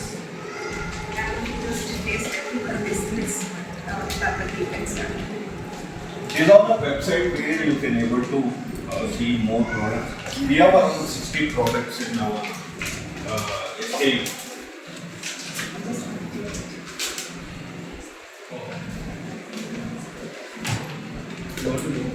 Yes. I have to test for it.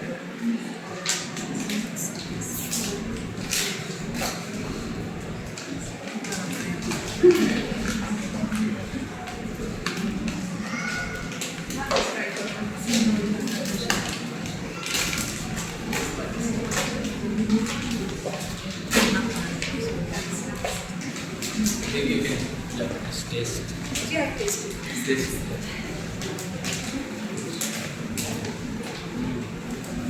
So yes, any questions you can ask Nadia and Shashi as they are here.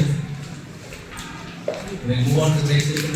Yeah, so yeah, thank you Shashi, thank you Nadia and Madhur coach for supporting us for this event. And we look forward to your support in the future also. Not bad, it's good. Sagar Hospital, most of the events where either sponsoring or they are buying our the meals basically. Whichever sandwich you taken, it is all made by out of our atta. And lemonade also, I think. This Yeah. lemonade. Say it. Yeah, sweetener where we have used monk fruit. So this where you can able to yeah. And majorly where we have around 48 cloud kitchen pan India. So you can Google it nearby your room. Most of the people they are buying it, but it is called a low carb or protein chef or diabetes smart. You can type it, it will pick up. Thank you. Thank you, Sachin. Thank you, Tanya, once again. And okay, so we'll move on to our last session of the day. And after this session, we have a feedback book. So please give your feedback before you leave, and we'll move to the next session. So our next session, we have with us this Seema Mukund. She's a registered dietitian with 15 years of experience. She has a master's degree in food and nutrition and PG diploma in diabetes education. In addition, she is a certified sports nutritionist and also completed introductory course in nutrigenomics. She has experience in this field in a variety of different settings ranging from clinics, hospitals, corporate consultancies, preventive healthcare companies. Currently working as a senior nutritionist in Anna, my Nutri Healthcare. Did I pronounce it correctly? Anna. Yeah, currently I'm working in healthcare.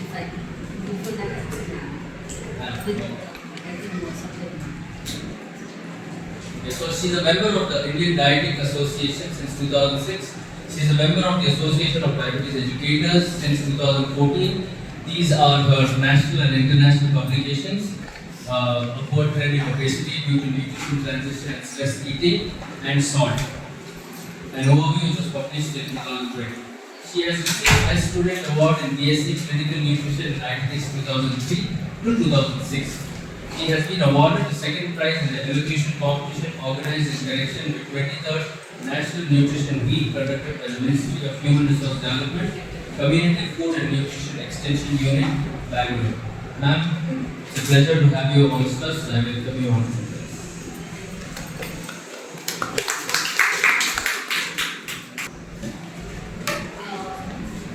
So, good afternoon, everyone. Thanks for this opportunity. Am I audible? Yes. So, thanks for this opportunity. And again, I've come up with a very super topic, weight management. The first thing comes to our dietitians is another case on weight management. And when we say to our client, so they think that, we are converting them into a herbivorous animal or a rabbit or something like that, loading them with a lot of sprouts and, salad and everything. So what we are going to do is, we are going to dig in a little more deeper today.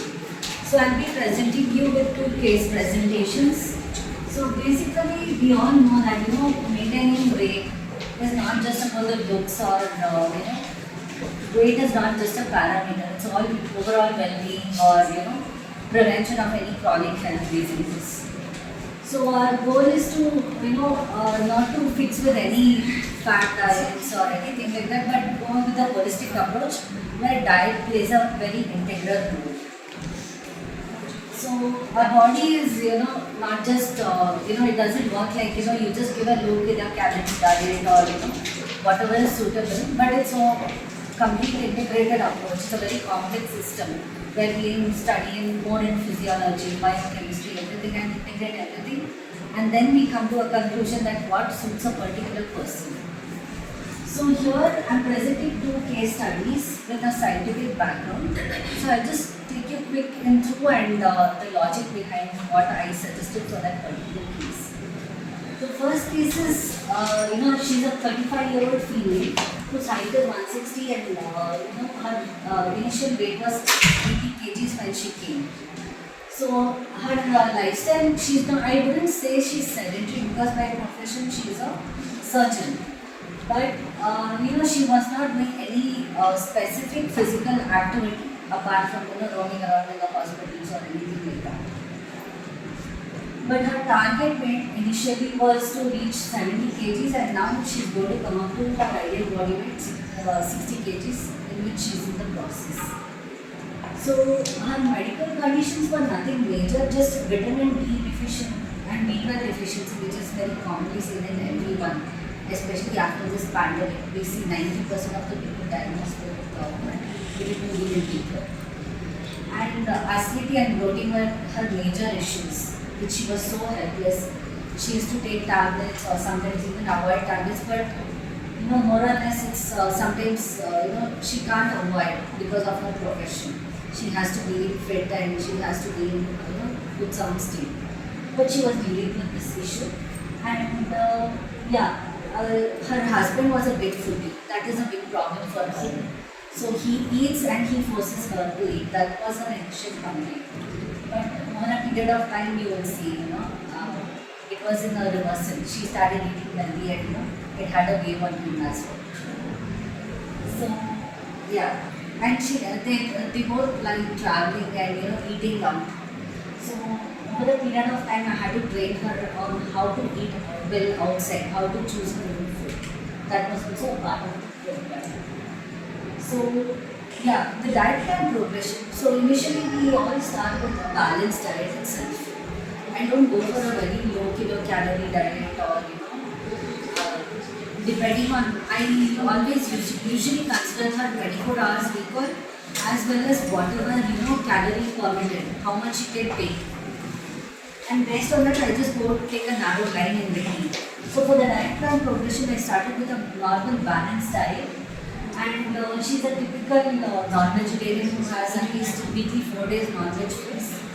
So I had to customize her meal completely. I'm not sure how many people know about Andhra, but she's from the coastal side, that is Aavula. So their cuisine is very different. And she had changed almost 3 to 4 dietitians when she came to me. Even I'm not that good at that cuisine, but I learned it from another friend. And she was really happy and pleased, and she was willing to follow the diet at least because it was in her local cuisine. So it is very important whenever we prescribe a diet, it should not be according to what we want or what is good for her. What their considerations also we must think, and then eventually they will come in our path. That is what I have learned from this. So second, after that, we started following a low carbohydrate dinner. Because her routine, her surgeries and all, sometimes her is so delayed.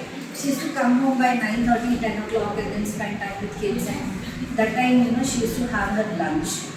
So sometimes it was 8 o'clock, 8:30 or sometimes even 9 o'clock and 10 o'clock. So when we started going for a high calorie snack and then very low carbohydrate dinner. So that started suiting her and she started losing weight. And of course, this is along with whatever I am saying, it is with other lifestyle parameters like exercise, water intake, stress management, everything will come under that. So periodically, we started detox diet also.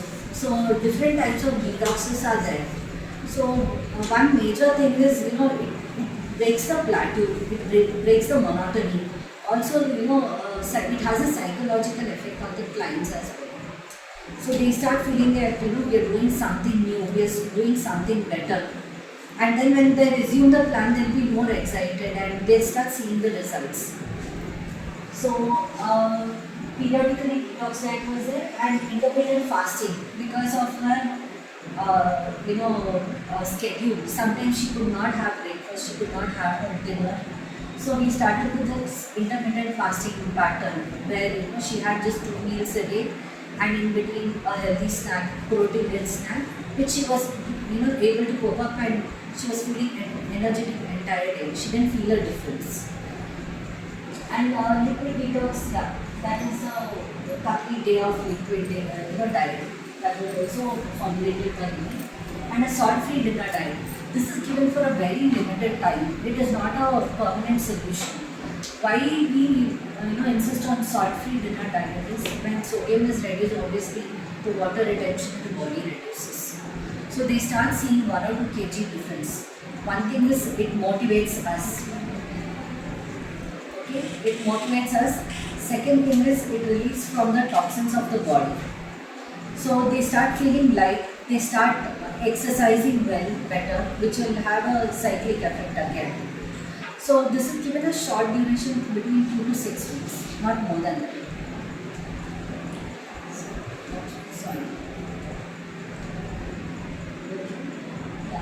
So this is just a graphic representation. So when she started, it was around 84 kgs. So no, sorry, 79 kgs, and she has come up to 72 kgs within a span of 9 months. And this is her body fat percentage again. There is a 2% reduction, and body weight, there is a significant from 96 inches she has come to 84. And hip ratio also, that was also reduced from 111 to 104. So her current diet, this is what she is following. So she does moderate exercises. Every day morning she makes time, at least 30 to 45 minutes. She does workout sessions, aerobic exercises. Because we have fitness coach also who guides her for it. So apart from that, her water intake is good. Her stress levels are much better now. And this is a current diet plan, like salt-free dinner diet, what I had suggested. So basically, I prefer giving some smoothies or a burger salad with a good probiotic again. So this is working effectively for her, and after this she'll be changed to a normal kind of a balanced diet.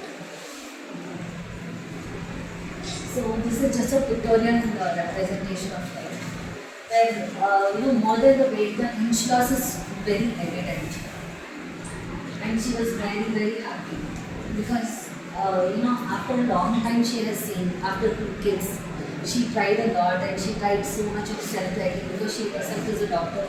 Theory wise they know a lot, but they couldn't imply what is right and wrong when it comes to them. So when they go in a normal with a pattern, they see a lot of difference in their health. So coming to my second case, this is a 60-year-old female. Her height is 157 centimeters and her initial weight was 84 kgs when she started with her on February. So she's a retired teacher, and she had this all the time in the world. Earlier she was in a stressful environment. How teachers are. I wouldn't say stressful, but yeah, they're all jam-packed with work and home balance, everything like that. But now she has a little time for herself where she can, give her time to exercise and she can socialize with people. All these things started. So her medical conditions are pre-diabetes. Her HbA1c was around 6.8. 6.8 when she started, and she had asthma, where she used to take 2 puffs a day, and vitamin D deficiency again, and osteoarthritis, the initial stage of course, and constipation issues on and off. So for this, what I did is, I started with a high fiber meal. So first and foremost, I had to fix a meal timing because her timing started becoming erratic. When she was going to school, it was a perfect pattern. Like this time she was going out of home and this time it's lunch break and all. But when all these stopped, she started living a retired life. She used to have 8 o'clock or 10 o'clock breakfast, and night dinner was either at 7 o'clock or 10 o'clock if she goes out or something like that. And she started socializing. So a lot of functions, festivals, sweets, everything came hand in hand, where she started losing control of her blood sugar levels again. So first her meal timings was to be fixed, and then I started with multigrain. So multigrain, it was to some extent, it was suiting her, but every time she was feeling it was a little monotonous. So whether I started single grain with millets like ragi, bajra, jowar, oats. Okay, sometimes it used to be in the form of khichdi or roti or whatever she prefers. So every 3 to 4 weeks I used to change her diet pattern, and then started gluten-free diet because she has complaint of knee pain, osteoarthritis, and these days wheat is known to have inflammatory properties because most of them are genetically modified. So again, detox diet periodically.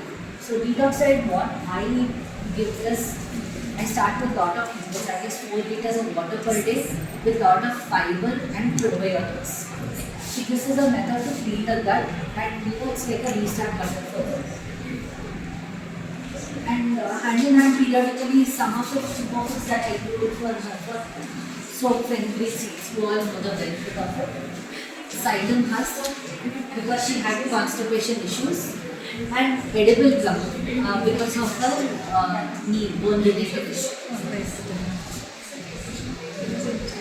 So this is her weight and BMI, which drastically changed. So from 86 kg she came to 71 kg.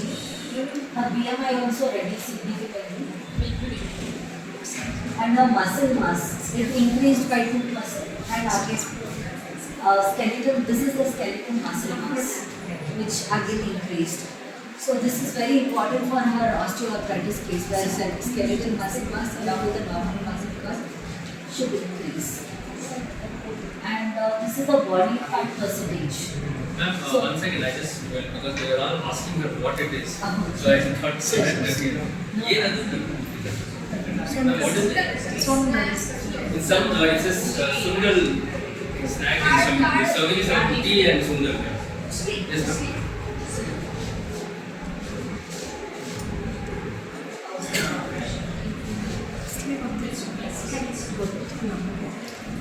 So, Ma'am, you can continue.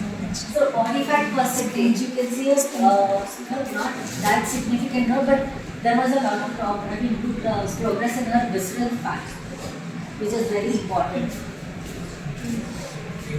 And her body hydration levels improved a lot. Body hydration levels, you know, right? So the body, eliminates certain amount of liquid per day, and it has to be restored. So how much it restores, it matters a lot. So body hydration levels has to increase always. So it started increasing for her, which is a very good sign.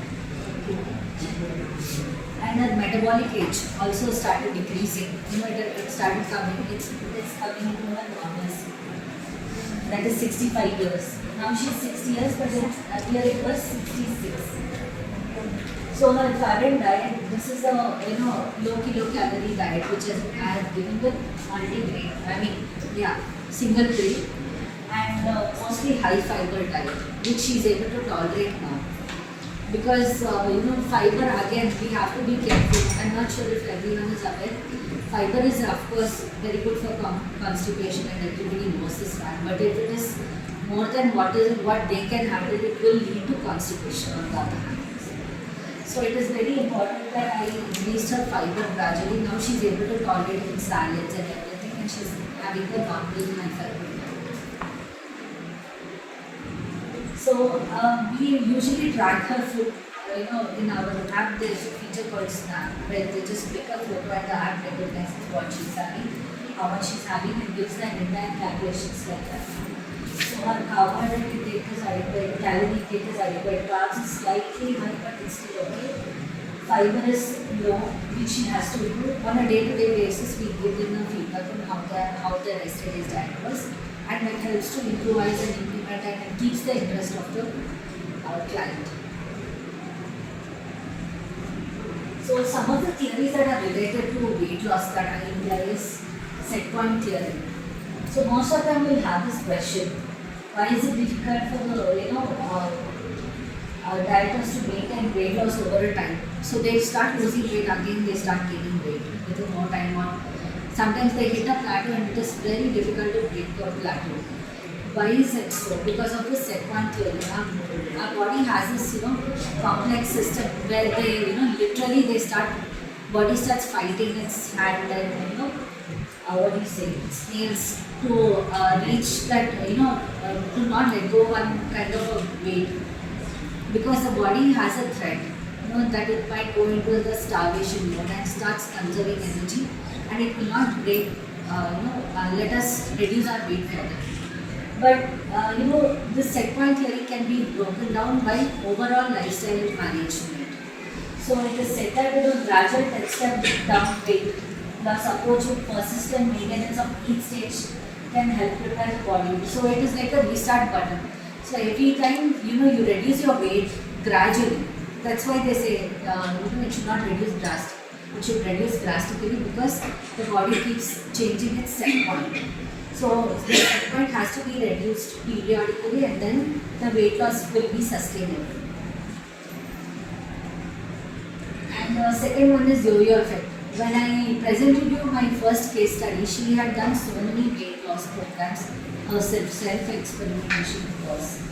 So the yo-yo effect is a process where person loses a weight, he gains back the weight. You might have heard the common complaint, ನಾನು ಅಷ್ಟು weight ಕಳ್ಕೊತಿದ್ದೆ but ಇವಾಗ ನನಗೆ ಮುಂಚಿನ ಜಾಸ್ತಿ weight ಬಂದ್ಬಿಟ್ಟಿದ್ದೀನಿ. So that is a yo-yo effect that is on the body. So why this yo-yo effect happens is it is unhealthy weight reduction methods or calorie restriction and fat diets usually. So that is a major cause, and what we need to do is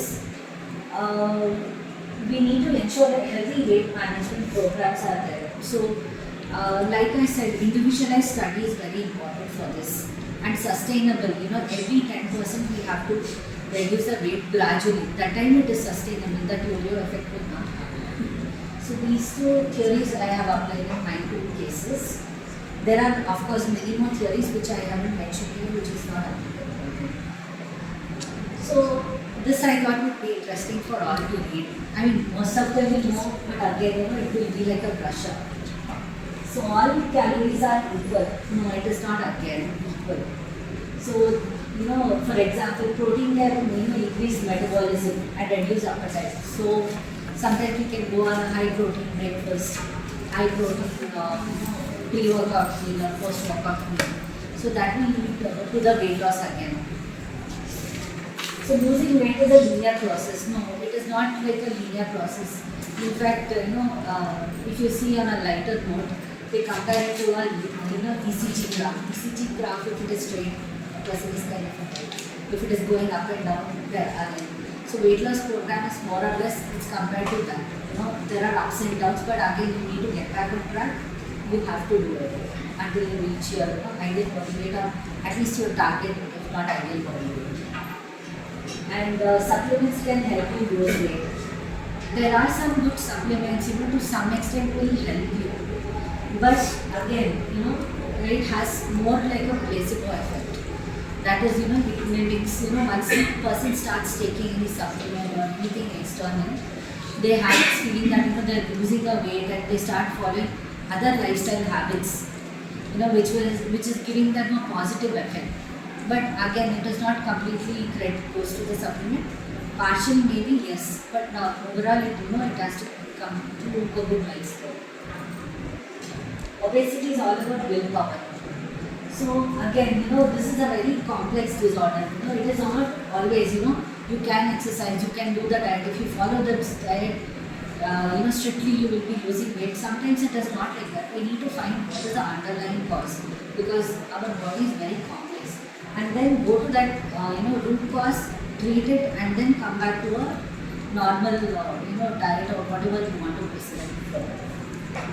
So eat less, move more. Again, it does not, valid always. Sometimes yes, but not always. It is ineffective advice that really works for a long term. So most people who follow this advice, they end up regaining the lost weight. I told you, right? Yo-yo effect.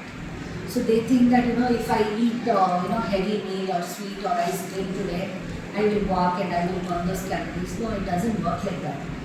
Again, portion controlling, everything has to be taught to them so that they're indulging also in a very limited quantity and it should be careful so that it should not have a long-term effect again.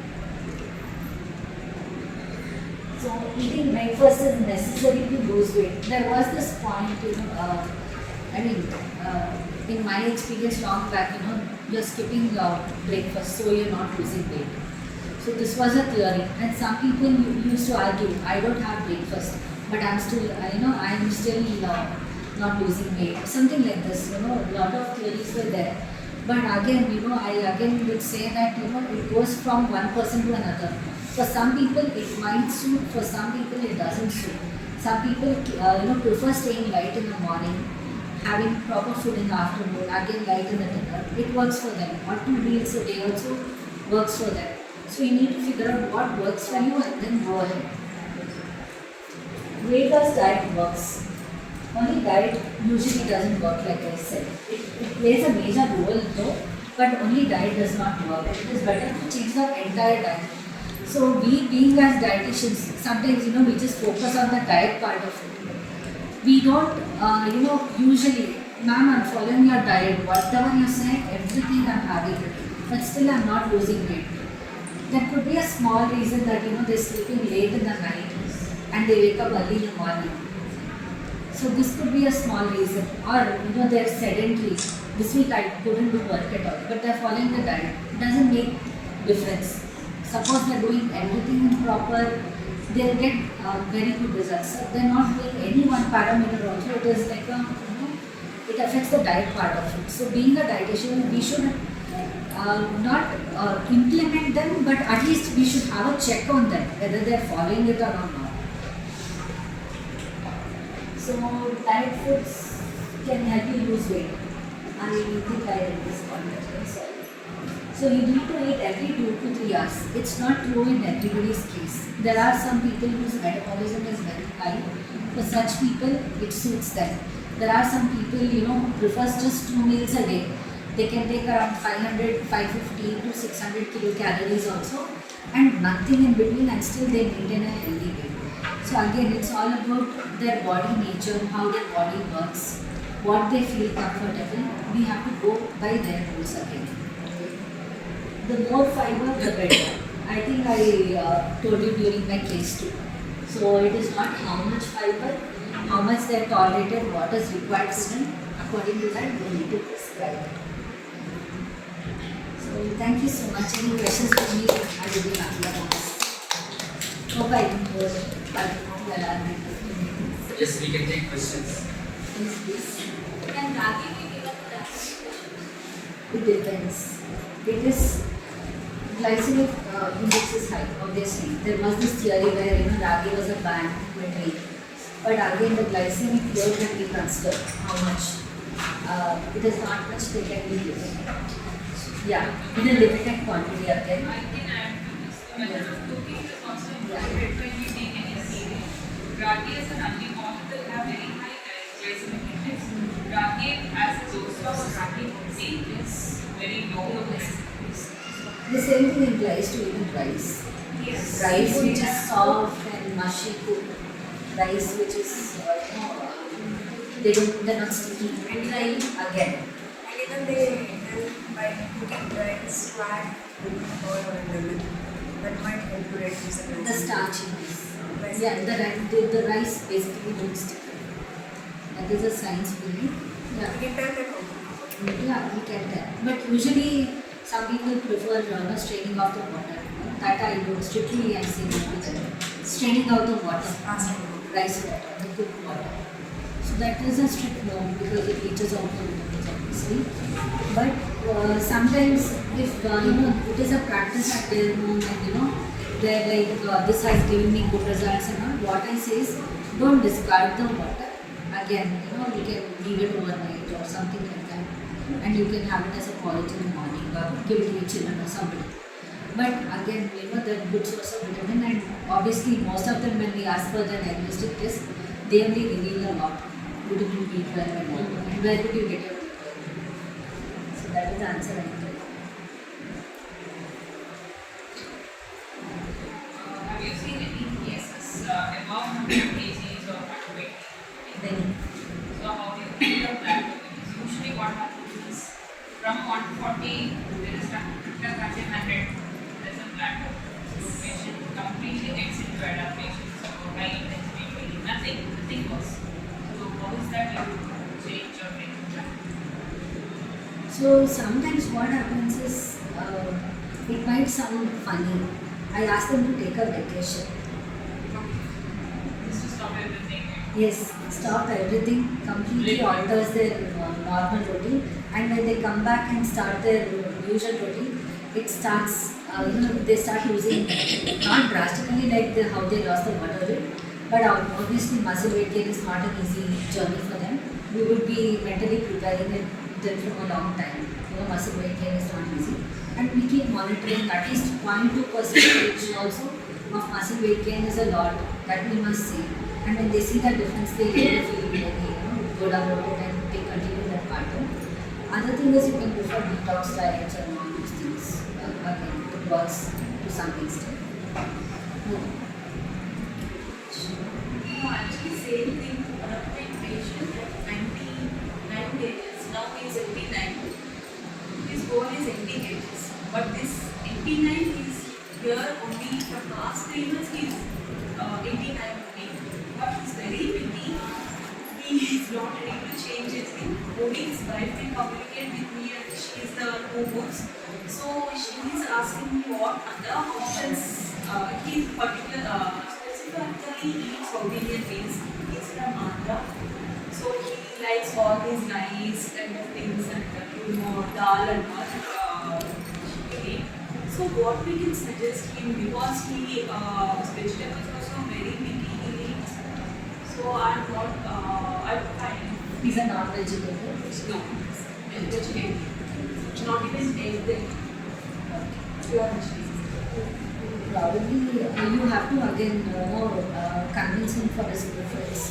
Like a salad in a bowl or a glass of buttermilk or something like that. Which makes them more interesting. And again, not for a long duration, maybe 2 weeks or something, and then get back to the normal diet. As if the plateau is continuing, let him continue with the same diet. It might take 6 months also, but again, they start losing the weight. I told you, right, set point theory. Yes. That it implies over here. So his set point is somewhere stuck over there. So if he's trying to lose also, the body fights and comes back to it. So that has to reduce, and it happens with overall lifestyle. So you have to keep him motivated to out his exercise, diet, water intake, stress management all the 5 years. How curd affects on weight management? Thick curd. Affects.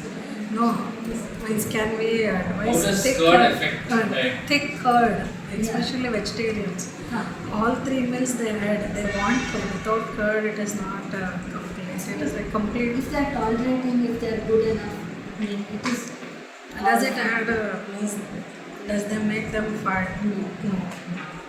Usually, whatever curd we get is low fat and skim. Skim. Generally, whatever is available in the market, also it is like that.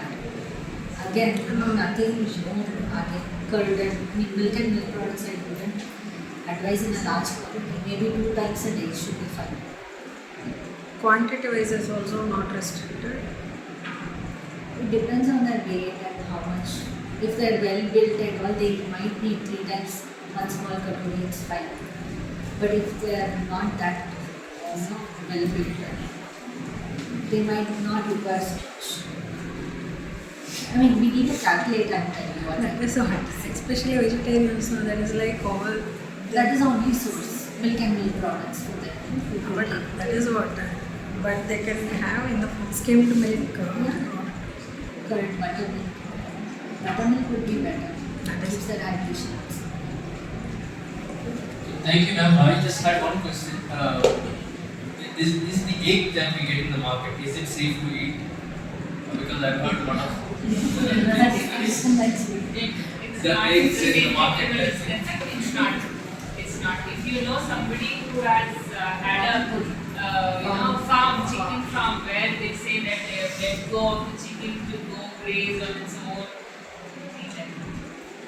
So they said a nutty spot that almost There's some, the brown color. Again, it is again caged. And these days, what they are doing, the broilers ones are victim to different colors to make it look like. So I am from Mysore. So in and around Mysore, there are n number of chicken farms where we have visited as such, just to know that how it goes. So we have seen all paid look products and several factors. Big no, and I usually suggest, like, if you can grow a chicken in your place, then please do that. Or if you know somebody who is doing the right type of such business, then please. So to get that chicken, I need the right egg also. Okay, ma'am. So thank you very much, ma'am. Thank you for the presentation. A big round of applause. And so we now have the vote of thanks by Aparna ma'am. Ma'am, welcome you on the dais. So after ma'am's vote of thanks, we request all of you to fill the feedback book that is being circulated. And before we leave, we'll take a group photograph at the atrium outside.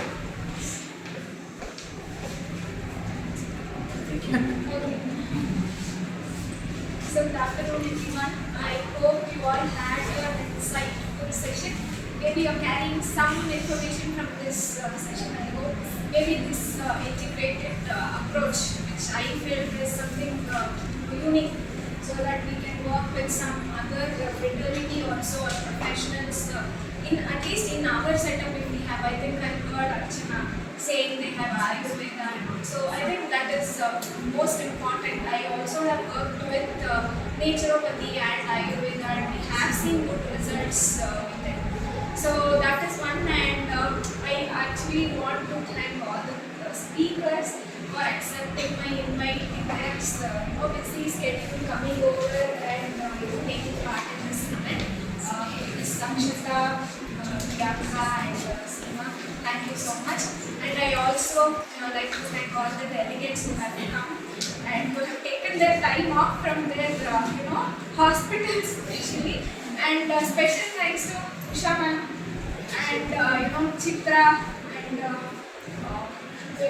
who have been here supporting me, Leaky, all the time, who has been there, and I will always pressurize them to come. So thank you so much for being here and being my support. And thank you Baju Foods for sponsoring this event. And I would last but not the least thank my entire team of Sagar Chandramma who have been my backbone and been supporting me in all the events and activities I would organize. And thank you Mr. Shamshuddin for being the support always. Thank you so much. Now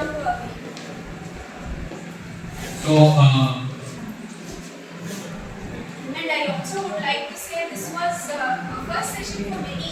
I think Priyanka and Seema, most of them, because they have not appeared on stage. I'm very happy to have them here and given them an opportunity to take their job for the first time. Thank you, ma'am. So we'd like to honor our speakers for the day. I request Ms. Priyanka to come on to the dais to accept the token of appreciation.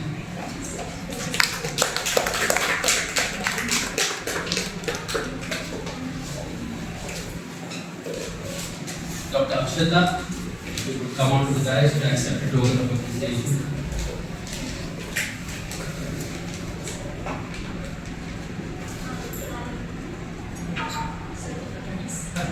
Okay, ma'am.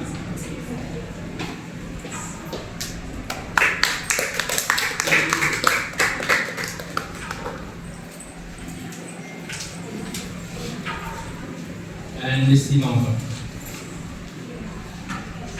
Thank you, ma'am. Please accept the token of appreciation.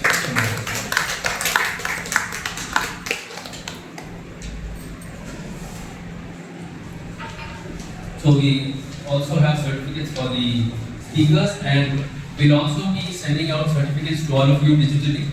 So if you have given your email IDs for registration, so we will send them across. So ma'am, you want to keep calling again? Yes, Dr. Akshata.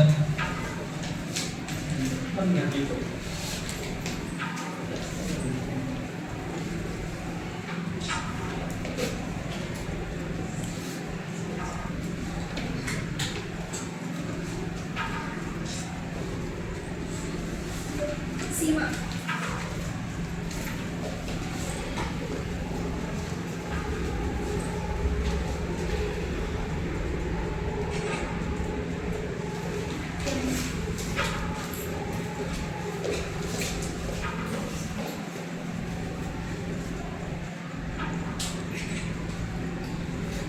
Okay, another round of applause for our speakers. And a round of applause for all of us who have been here till now. A big round of applause. Okay, thank you very much. We'll all meet at the atrium for a group photo.